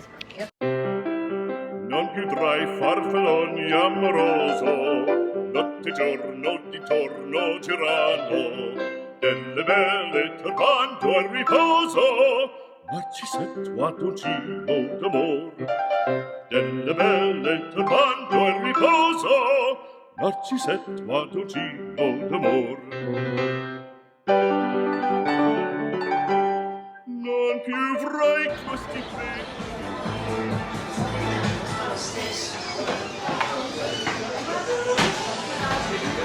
Hello.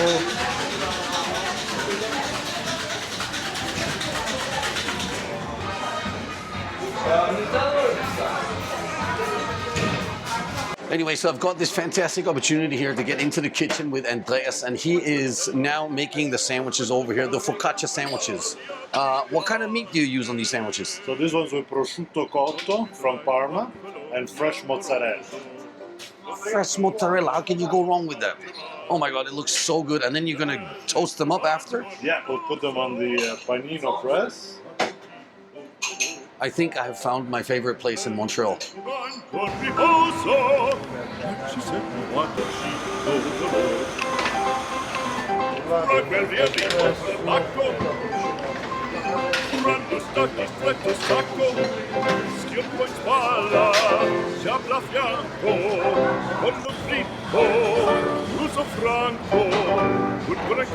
So why are you heating it up there? A nice hot pot, and then I can pre-infuse it by hand.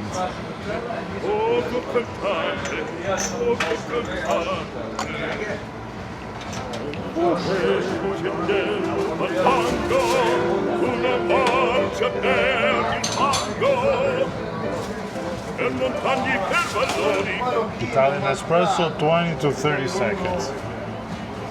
Okay. Is that the amount of water that you're controlling? No, how long it comes out. There you go.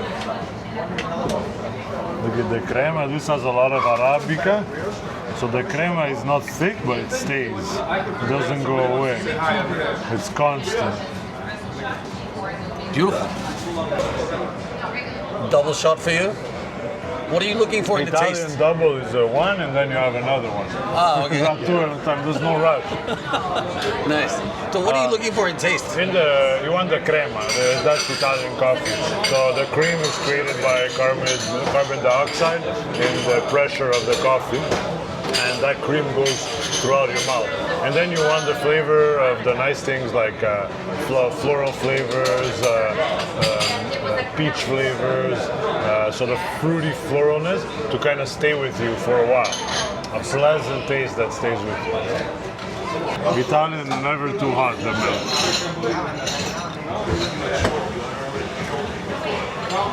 So the milk stays sweet. Ah, okay.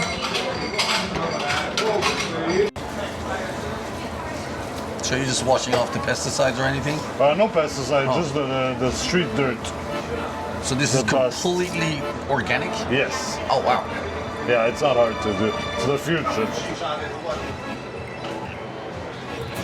And then you're adding walnuts? Yeah, roasted walnuts. Roasted walnuts, nice.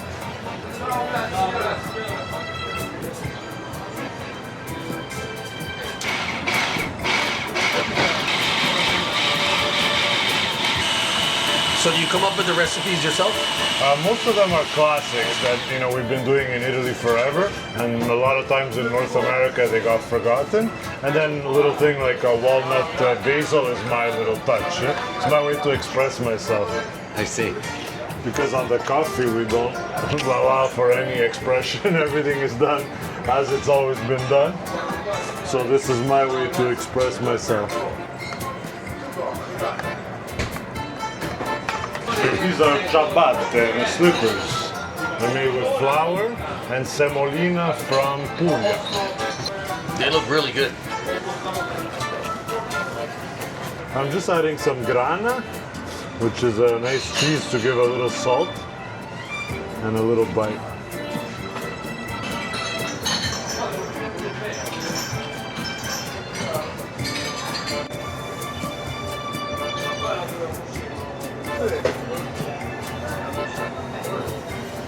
It's a pretty healthy amount of meat you put on there. Not bad, they're right. You want it to be full, but not that it gets stuck in your teeth. Right. So the mounting of a sandwich is important. It's not the size of a boat, it's the motion of the ocean. What is it with all the Italians and the sex? Good sex. Well, we're poetic, I guess, right? And it all comes back to that. It's the easiest way to explain something. Yeah. Well, I gotta say though, these sandwiches do look pretty sexy. When you do things, you gotta do them right, or else people talk, just like sex.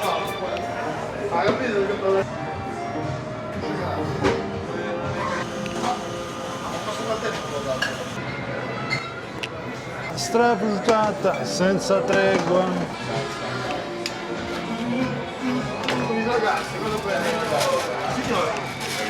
So, yes, what do we have here? Cappuccino, caffè. That's the base of Italian coffee. Yeah. So a lot of people order latte, which was from California, was just a bigger cappuccino. Yeah. So the milk kind of goes one way. It's not a cloudy foam. I see. The idea is you have the crema of the espresso and the milk. So every sip from beginning to end is the same, and it's not hot. It's not hot. Yeah, just warm the milk, not boiling hot. That'll be bad for your stomach, and you won't taste the sweetness of the coffee and the milk. I see. Okay, I'll try it.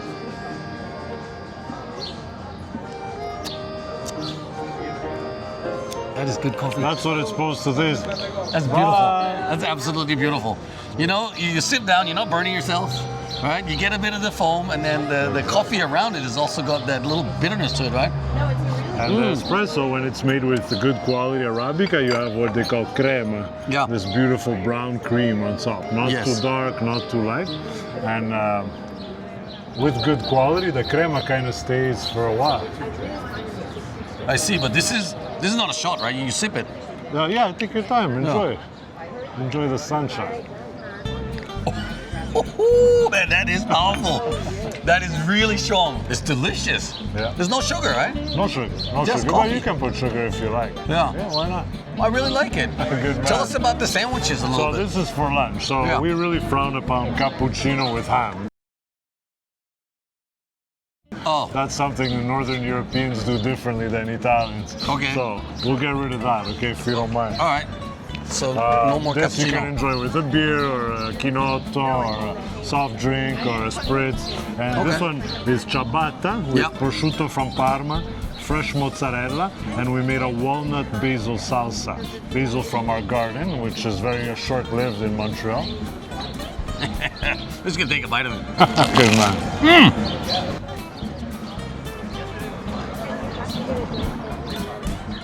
And here we have focaccia, which is like a pizza. How you doing, okay? You happy? I'm doing good, man. I'll tell you what, there's a lot going on in this sandwich before you move on to the focaccia. Good man. The ham and cheese combination, and then you bite into it, you get the walnut there. That is delicious, man. Fantastic. Thank you and very the much. crunchiness of the bread. Oh my God, this is so good.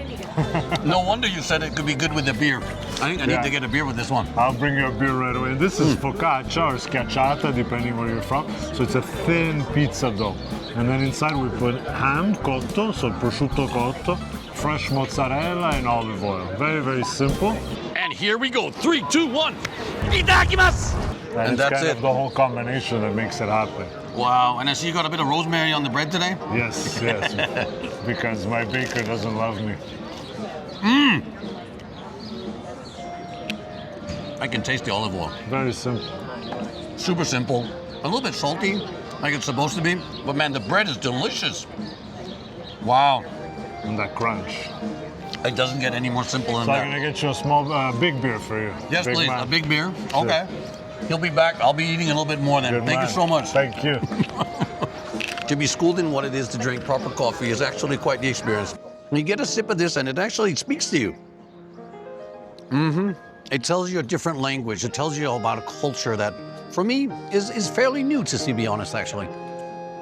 I'll do a big iced coffee once in a while, but this is a different experience. It's very exquisite.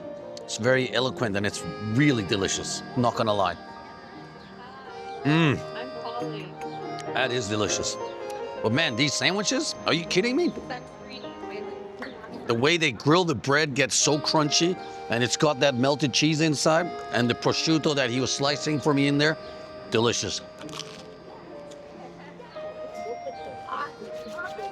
Cheers. You ready for a beer, Angela?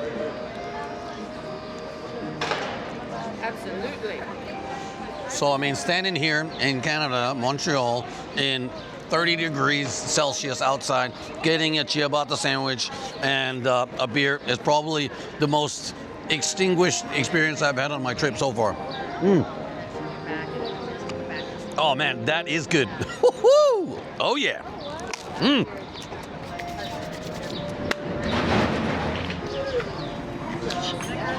All right. Wow, this is so good.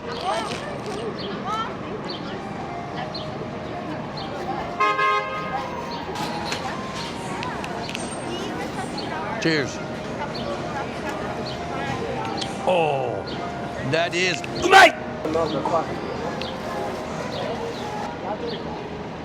So you've had to summarize this here at the cafeteria, right? With Andreas in his shop here. I gotta say, it is the most busy coffee shop that I've ever been to in my lifetime. And he's so busy, I had to go back in there and just make more sandwiches and coffees and stuff. People are coming in and out. The shop is bustling and full of life. The music is loud. Everyone's super friendly. So, to summarize today's show, actually I got schooled in the coffee, right? I learned about the crema, which is you get the really nice, good coffee, and it comes out of the compression in the machine. Absolutely fantastic. It doesn't need any extra sweeteners or nothing. That is really the essence of what coffee is all about. No wonder the Italians love their coffee so much. And talked about the sandwiches, how the combination of the provolone and the pescatore.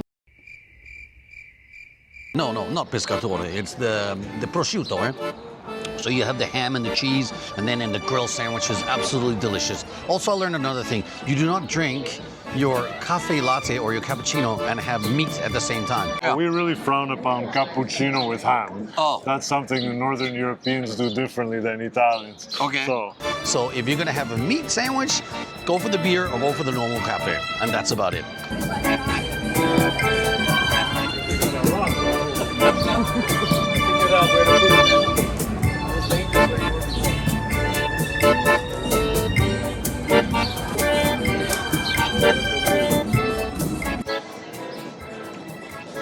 Whew. Well, this is a nice way to end off the shoot, huh? Yeah. I love how you hunter-gather. I hunter-gathered you some beer and some sandwiches. It's delicious. Well, and finally we got this gorgeous weather. Yeah, we got really lucky with the weather this time. First couple days it was so rainy here.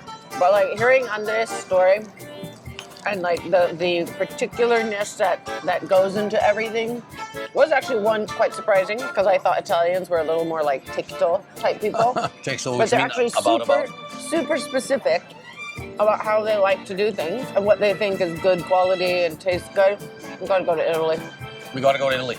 We gotta investigate. I'll tell you what, talking about being specific and like really like on par with what your brand is, he was slicing through the prosciutto and he was like, you know what? He touched it, he looked at it, started thinking about it, then he tasted it and he's like, this is not good enough. Took a whole bunch of it, threw it out, went in and got a new prosciutto, and then he sliced it up and just, this is it. Yeah. So he made sure that his sandwiches are on par with what his brand is, you know? Right. I thought it was With really the cool taste. to see. Also, it was really nice to see to get into some insights into what a coffee shop actually offers and like the insides of it, behind the scenes, right? Mm-hmm. Man, they're busy. Like the coffees are just going off the shelf like nothing else. Yeah. I was sitting out here when the new busboy arrived for work. I had some friends there. And then I went back to film you, and he was just unloading and loading the dishwasher. And I was like, oh, okay, it's right. What time is it? Like noon? 11? Yeah. That first huge rush. Yeah. But I really like how sort of super friendly the staff are in such a like a familial way. Like you just feel welcome. Yeah. And when you order something, it's not like a polite "kashikomari or a "okay, thank you for your order." It's like, of course, yeah, you want that, sure. It's really cool.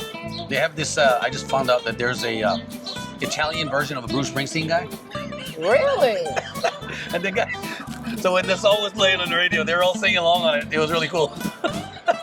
I guess you have a Bruce Springsteen in every country. We've got, or used to have, Kim Larsen in Denmark. He's a total like Bruce Springsteen in Denmark. Yeah.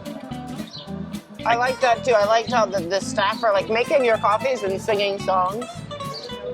It's cool. It's very cool. Highly recommend this place. 5 stars on Google reviews. This is the cafeteria. I'll see you next one.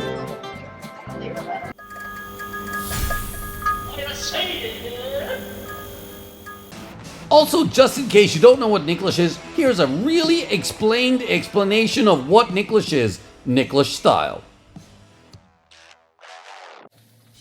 In this episode, you will sample some of Kyoto's most delicate and decadent food stories as we showcase some of the region's most loved dishes, such as the dagger-toothed pike conger, and the Japanese freshwater eel, local caught octopus, and the king of wagyu, Kyoto beef with braised potatoes. Welcome to Kyoto. A stone's throw away from the Kyoto station, we're here in the Goto Furusato. Today, we're going to stay in a refurbished townhouse, which is made down here by the Shiki Properties. It's an amazing little place, and I'm really excited to share this with you. Check it out. You come in to the Genkan, and instantly you feel at home. It is very nicely built. Everything is modern. You step inside and the air-conditioned room just welcomes you. Let's take our shoes off as it is to do traditionally in Japan and follow me inside. Oh my gosh, it is such a blessing to walk into this air conditioned room. It is scaldingly hot out there. And here, let's check out the amenities of this place. We've got toothbrushes and everything. Beautiful mirror around. I can check myself out. Love it. You walk in here, there's a kitchen right over here. I'll show that after. But then you have the tatami mat, which is where you can just chill and relax. You can even watch some TV if you like. And you can see there's a little bit of a garden, like a nice little contrast where you make me feel like the house is bigger than it actually is. If you walk a little bit further inside, you see we've got the bedroom. Now the bedroom has got 2 full-size beds that are super soft and absolutely gorgeous. I can't wait to sleep here tonight. And then when you look at the details of the house, like everything is brand new. You see it's been rebuilt, but then the ceiling has got this straw mats on it. And I love the idea that you have the contrast between the whites, the old and the new, all in one place. Let me show you something else over here. We've got a washing machine, which I'm pretty sure I will be using later because it is sweatingly hot out there. And then they've got a full-size bathtub. Look how big this thing is. And that's proper bathtub. Look at that. I can fit in here easily. Yeah, here we go. And you got the window. And in here, you just feel like taking a chill bath. It'll be nice to do that tonight. But let me take you back to the tatami mat room actually, because that place is really cool. If you get real low, you'll see the outside of the little garden. Come on. And so what I really like and enjoy about Japanese houses is you have those tatami mats, right? They smell specifically of the first time that I first came to Japan when I was an 18-year-old kid. And it's kind of nostalgic. And then you have this beautiful little garden area where you can just sit, chill, have a beer. Unfortunately, I didn't buy any, but you know what? I do feel that hunger coming on, so it is time to get something to eat. I am hungry, so let's get going.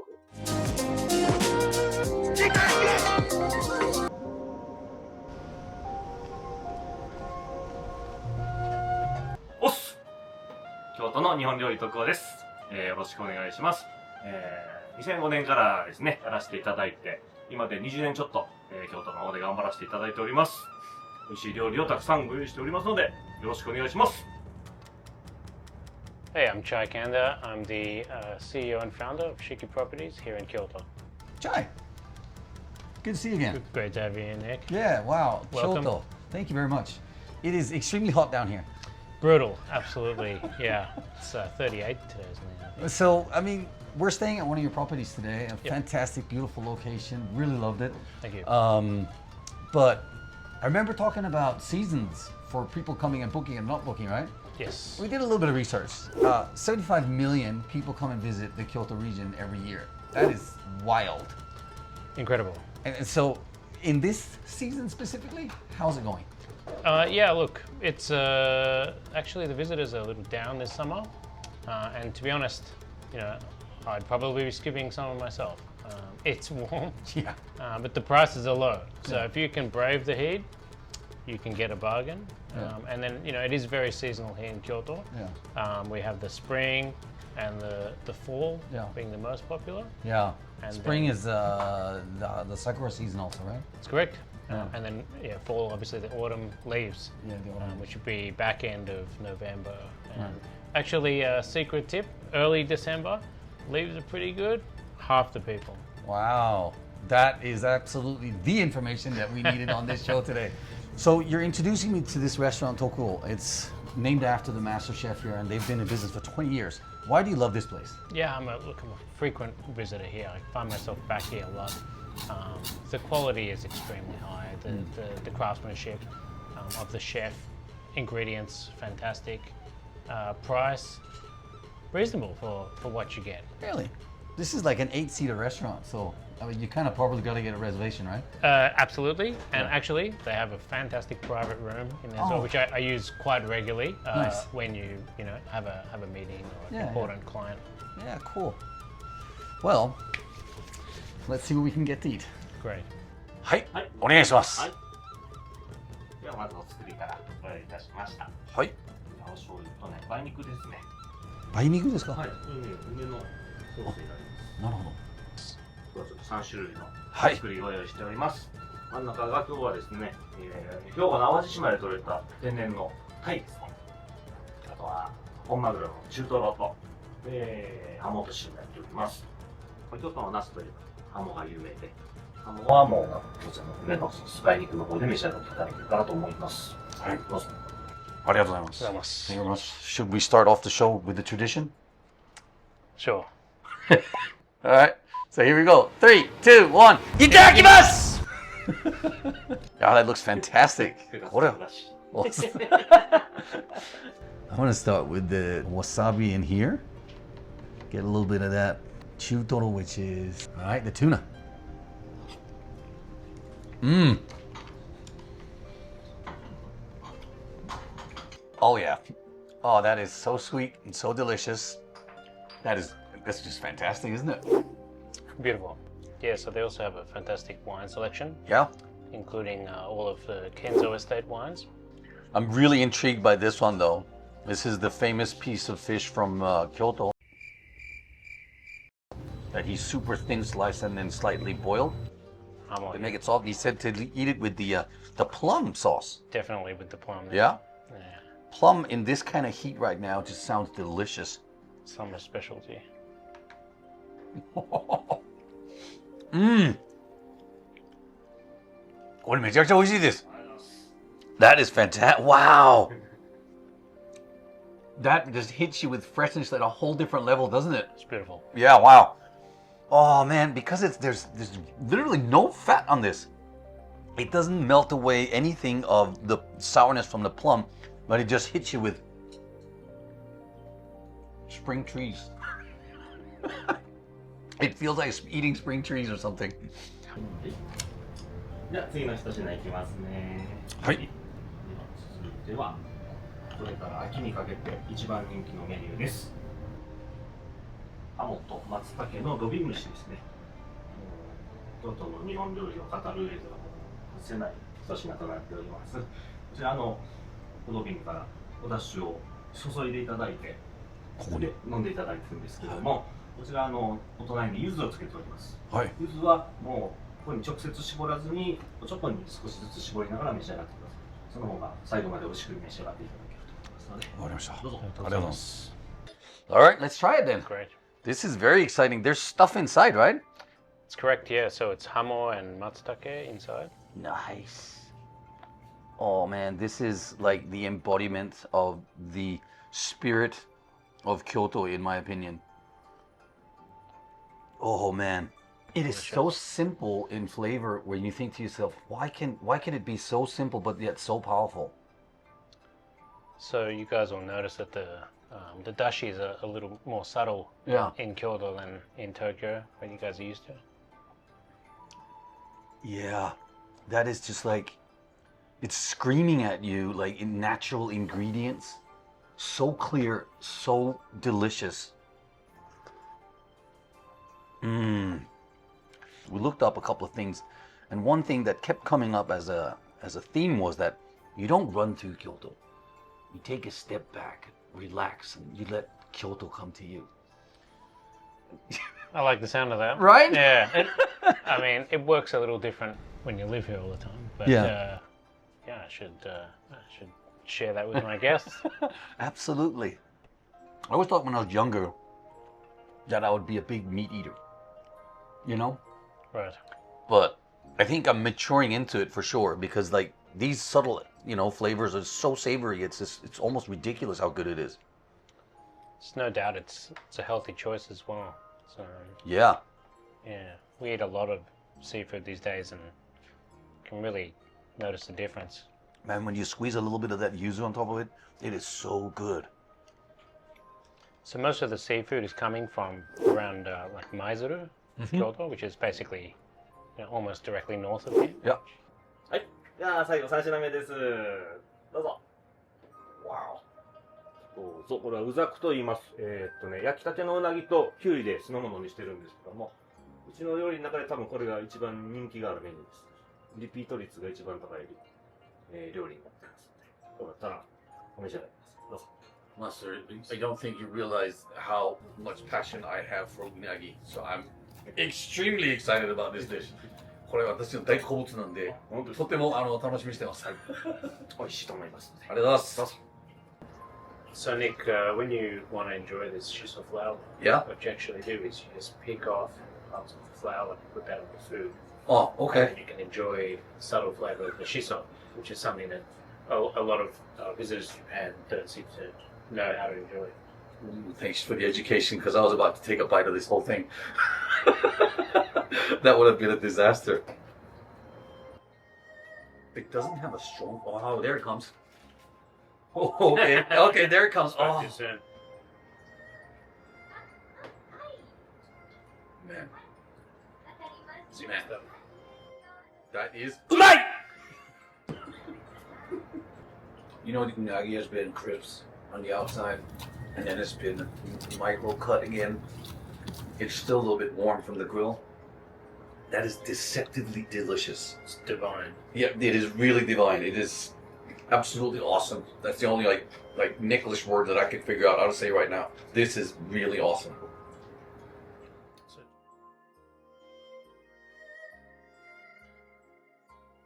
So Chai, where are we going now?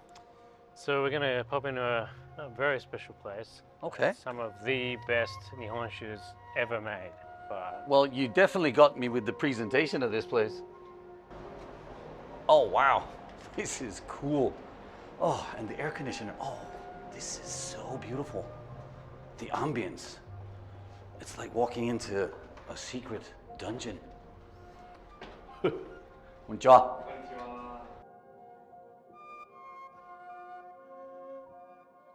ワイバーの上杉です。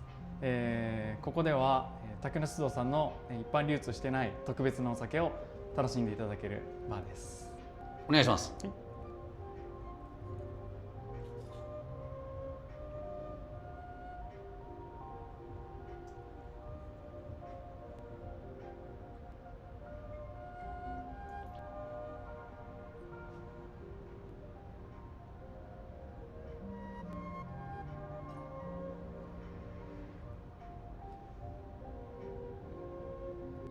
So this is actually your favorite one, right?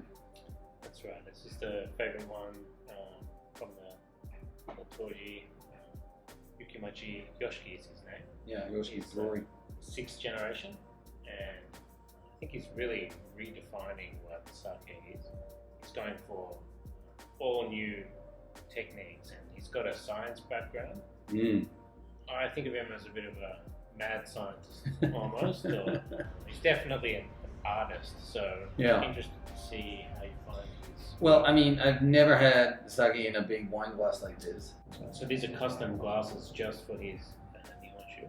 It does not smell like any nihonshu that I've ever smelled in my life before. It is very flowerful, I would say. That's not. I find it hard to describe what that tastes like. For one thing, it's absolutely delicious, but the flavor just it explodes in your mouth, and then it lingers. As I'm talking, you can still taste it here in the bottom of my throat. It's very delicious. こちらのお酒は混ぜて飲むように設計されて作られたお酒です。そういう日本酒って今までなかったと思うんですけど、味わいの違う2種類の味をグラスの中で混ぜることで自分好みの味にして楽しめるっていう面白いお酒です。So yeah, show us the way. So you'll first get to taste one of them, and then you get to mix them after.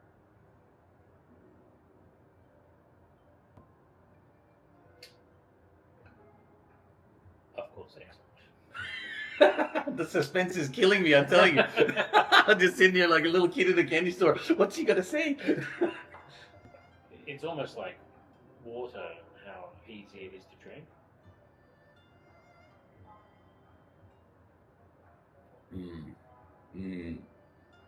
This one I feel like it has a sake kindred spirit, almost, but it's not sake. It's like not what you normally think of sake. That's right. Yeah. He's really redefining the space. Yeah. And then so you're supposed to taste this one too? Yeah, so... And then mix them? So yeah, I think we should do that. Yeah. I'll let you do the mixing just because it looks like you've tried it before. I'm a complete beginner here. It's always better to have a guide or a leader. So this one is really dry compared to the other two. So I think it's worth trying that on Okay. its own, and then we'll mix them up. Smells different. Oh wow. Okay. Like dry is what, like that just hits the nail of what this feels like. That's like, whoa. I think this is the kind of white wine that my wife likes to drink. That's like wine. And yeah, very much so, isn't it? So I think now we mix them. Yeah. And mixed should be perfect. Oh, this takes adult playing to a whole new level. So he's very particular, Yoshi. So, you know, the details are really important to him. Everything from these custom glasses to the brightness of the bar. Yeah. The design of the label. Actually, many of the labels have a secret thing. If you take a photo with the flash of the camera, you get a different hidden design and all these kinds of things. From the braille in the name of the bar. A lot of detail. Yeah. Well, I gotta say though, like this holding the glass, like this thin like stiletto, like whatever you call it, body on it, is quite. It sets the tone for what you're about to experience. Definitely. Because you're holding delicacy in your hand, but also with the osake. Well, cheers. It's like I'm scared of smashing the glass. So tight. It's so delicate. Oh, it's wild. I've only known this for such a short period of time, but every time I taste it again, it comes back. It's like homecoming. Absolutely heartwarming and welcoming once again. But, Chai, I'm getting hungry. There's got to be more food to explore in this town. I've got plenty more for you, mate, so let's get going. All right. Sounds good. So after enjoying some of the refreshing sake, we decided to get our tourist on so we could build up a proper appetite for tonight's dinner, because there was some serious meat coming.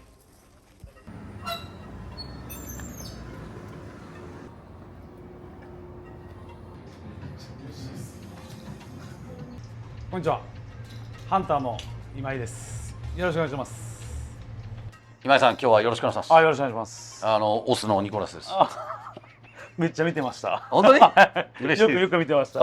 Coming to Kyoto for the first time, I feel like there's a lot of culinary diversity here. You've chosen a very specific themed restaurant. Tell us about why. 京都、そうですね。もともとずっと京都で修行してたのもあって、京都のもの、旬っていうのも料理ってあるんですけど、春夏秋冬。それと一緒でお肉もそういう形でできればいいなっていうのもあって、京都らしさとか京都のものを使ったとか京都のお肉を使ったとかそういう形でやりたいなっていうのがあって、できれば京都をそれで分かってもらったらいいかなと思います。私来る前から昔30年前ぐらいのお母さんと一緒に来たことあるんですけど、もうお寺ばっかり回ってたんですよ。でホテルのその辺の普通のレストランで食べただけだったんで、こんなに料理が楽しいなっていうのが新たに知ったんですけど、すごく嬉しいですね。だから試合の時も減量とかでほとんど食べれないんですよね。いや、私ヘビー級だったんで。がっつり食べて。そう、もうがっつり。なるほど。なるほど、そうですね。どっちかというと今の年になってから減量してるんです。ではじゃあI'm really looking forward to tonight's dinner. Thank you very much for hosting us here tonight, and yeah, let's do it. よし。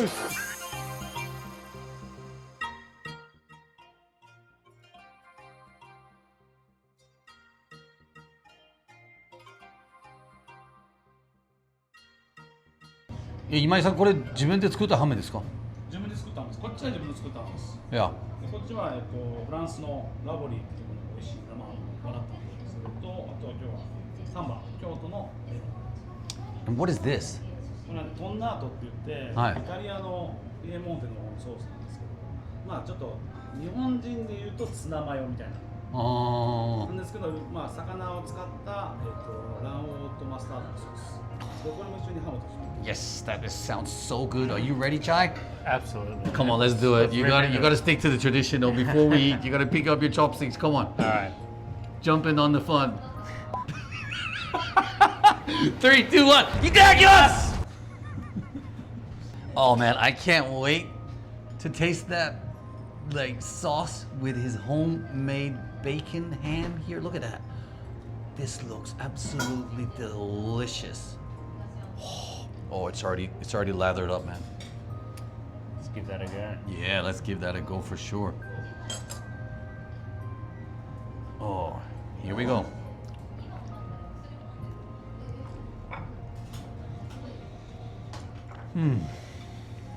Well.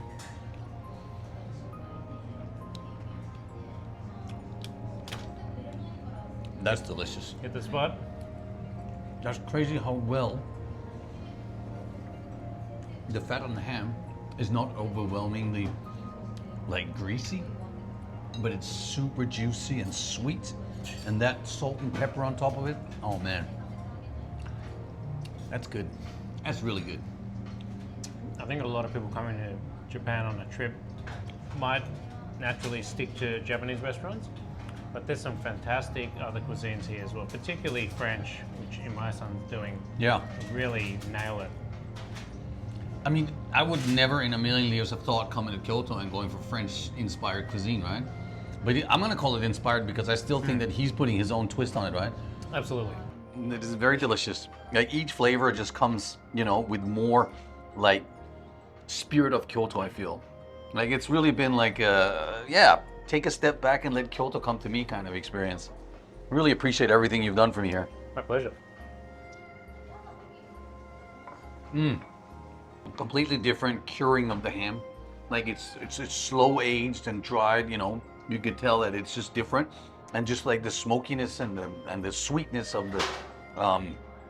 the melon that you mix it up with it. I mean, that's just a whole different experience, but also a fantastic way to enjoy the ham. Exceptional. Yeah, exceptional. Wow, that is... The umami combination is really doing it for me.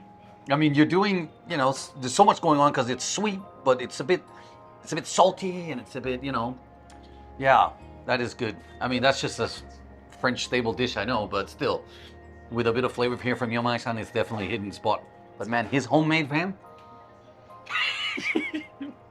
I'm not gonna lie, I'm properly impressed by this. Like, this is so sweet that it's crazy. It's like a chashu inspired dish almost, but better.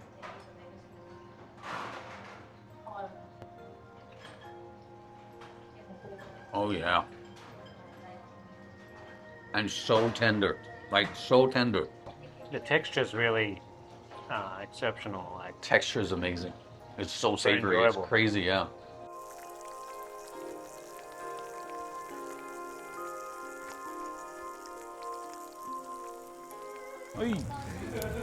Oh, wow, that looks absolutely delicious. What is this? 今日は宮津のタコ。タコをゆっくり炭で焼いて、今日は焼きナスのピューレとマリネした赤パプリカですね。あと最後にこのうちの特製のスパイス入れます。 The hunter spice. はい。 All right, let's do it. Oh man, Chai, this looks absolutely fantastic. That's probably like one of my favorite dishes of all time. Thank you very much. Yeah. So Japan seaside seafood is superior. That's what they say. I can guarantee it. I got the house over there, and I've been spending a lot of time on the Japan seaside. Yeah. Definitely superior.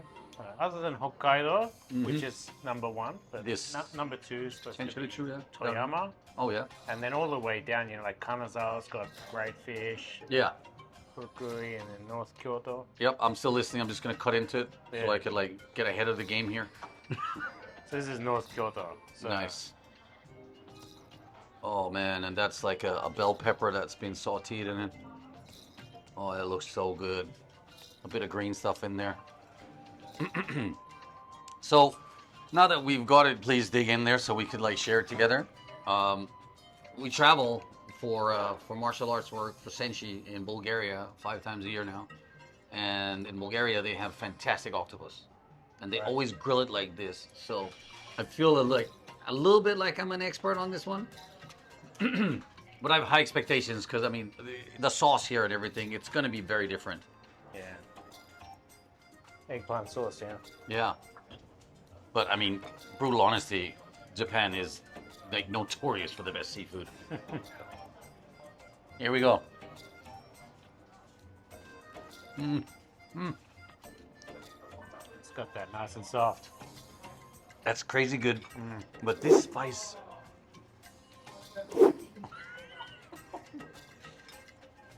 I don't know. It's almost like it's got a bit of a Cajun kick to it. That's really good. Like, that's absolutely delicious. These bell peppers have also been skin peeled. That means he must have flash boiled them and like peeled them after. That is really good. Oh my god. Imai-san. Umai!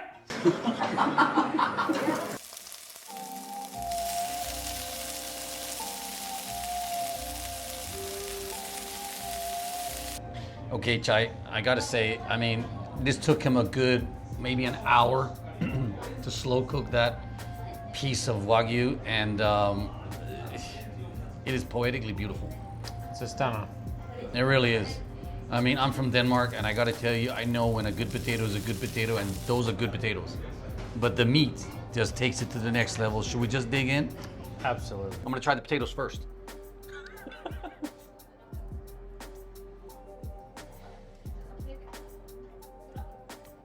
Oh man, that is a perfectly roasted potato. I can't wait for this slab of meat. That's crazy. If that's not perfection, I don't know what perfection is. That is impressive. That is really impressive. I think it's the first time I've actually become speechless. I had to put my glasses on to see how beautiful it was. When I put my reading glasses on and I see something up front like this, like it's like it blows up a little bit and it makes it more detailed and it's absolutely stunning. I mean, this is like a hunter's dream. Once again, you have delivered me and us, Tomodachis, all of us, right, with an incredible experience. Coming to Kyoto and thinking of getting wagyu was nothing on the bucket list at all. But I gotta tell you, this is what you should experience. I don't think I've had Kyoto beef before. No? I think there can be an obsession with certain brands of beef, like Kobe beef. Yeah. But there's so many great beefs in Japan. This is true.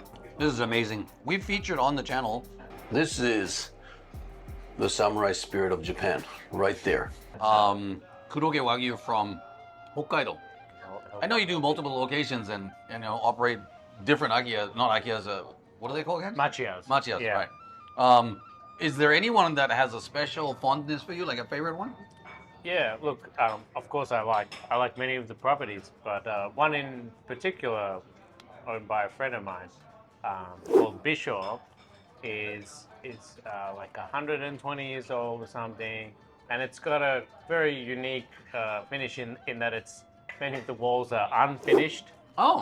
And the design is really funky, and that one always just has a little special place for me. If it's the search for perfection somewhere where it's like, because it's not finished, it'll never be finished. Is it something nostalgic there? Yeah, I think it's really unique. So I think I mentioned Machiya before. Yeah. That, we manage Machiya houses, but the Machiya are traditional Japanese wooden houses. Yep. And they have to be at least 70 years old, 75 years old now, 1950 or before. Mm-hmm. I really fell in love with these properties when I moved to Kyoto, and I want to help to protect them. And I think that's what is interesting and fascinating about Kyoto. It's really the older structures. And unfortunately, not everybody is trying to protect them. I'm fighting against local developers who are trying to knock them down and build, plastic prefab houses. And so a lot of the people that buy these houses are our clients. They're foreign people who also love these properties. And we're able to renovate them in a modern way, save the property, and make a really fantastic experience for people to come and stay in Kyoto. Enjoy this property. Your company also manages like investments for the people who want to come and invest into this business, right? That's right, yeah. So all of our owners, we have multiple owners, different owners. Some of them have more than one property. But yeah, we manage these properties for a lot of people. And so if somebody comes to us and they're interested in owning one, we go in the search for one. And We have a real estate license. We find them the property. We can introduce multiple architects. We can be the go-between between all the Japanese workmen. Get the license. Whole shebang there. Manage it. Yep. And then we can even help to sell it if that day comes. So. Oh wow. Yeah.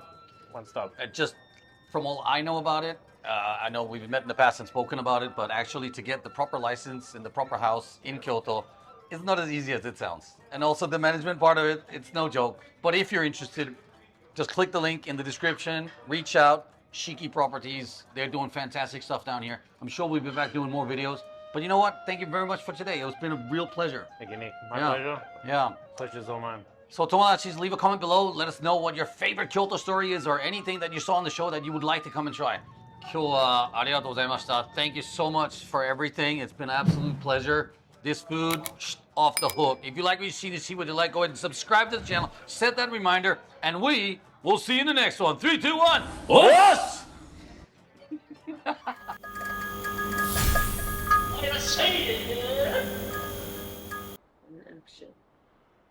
Welcome to Tokyo.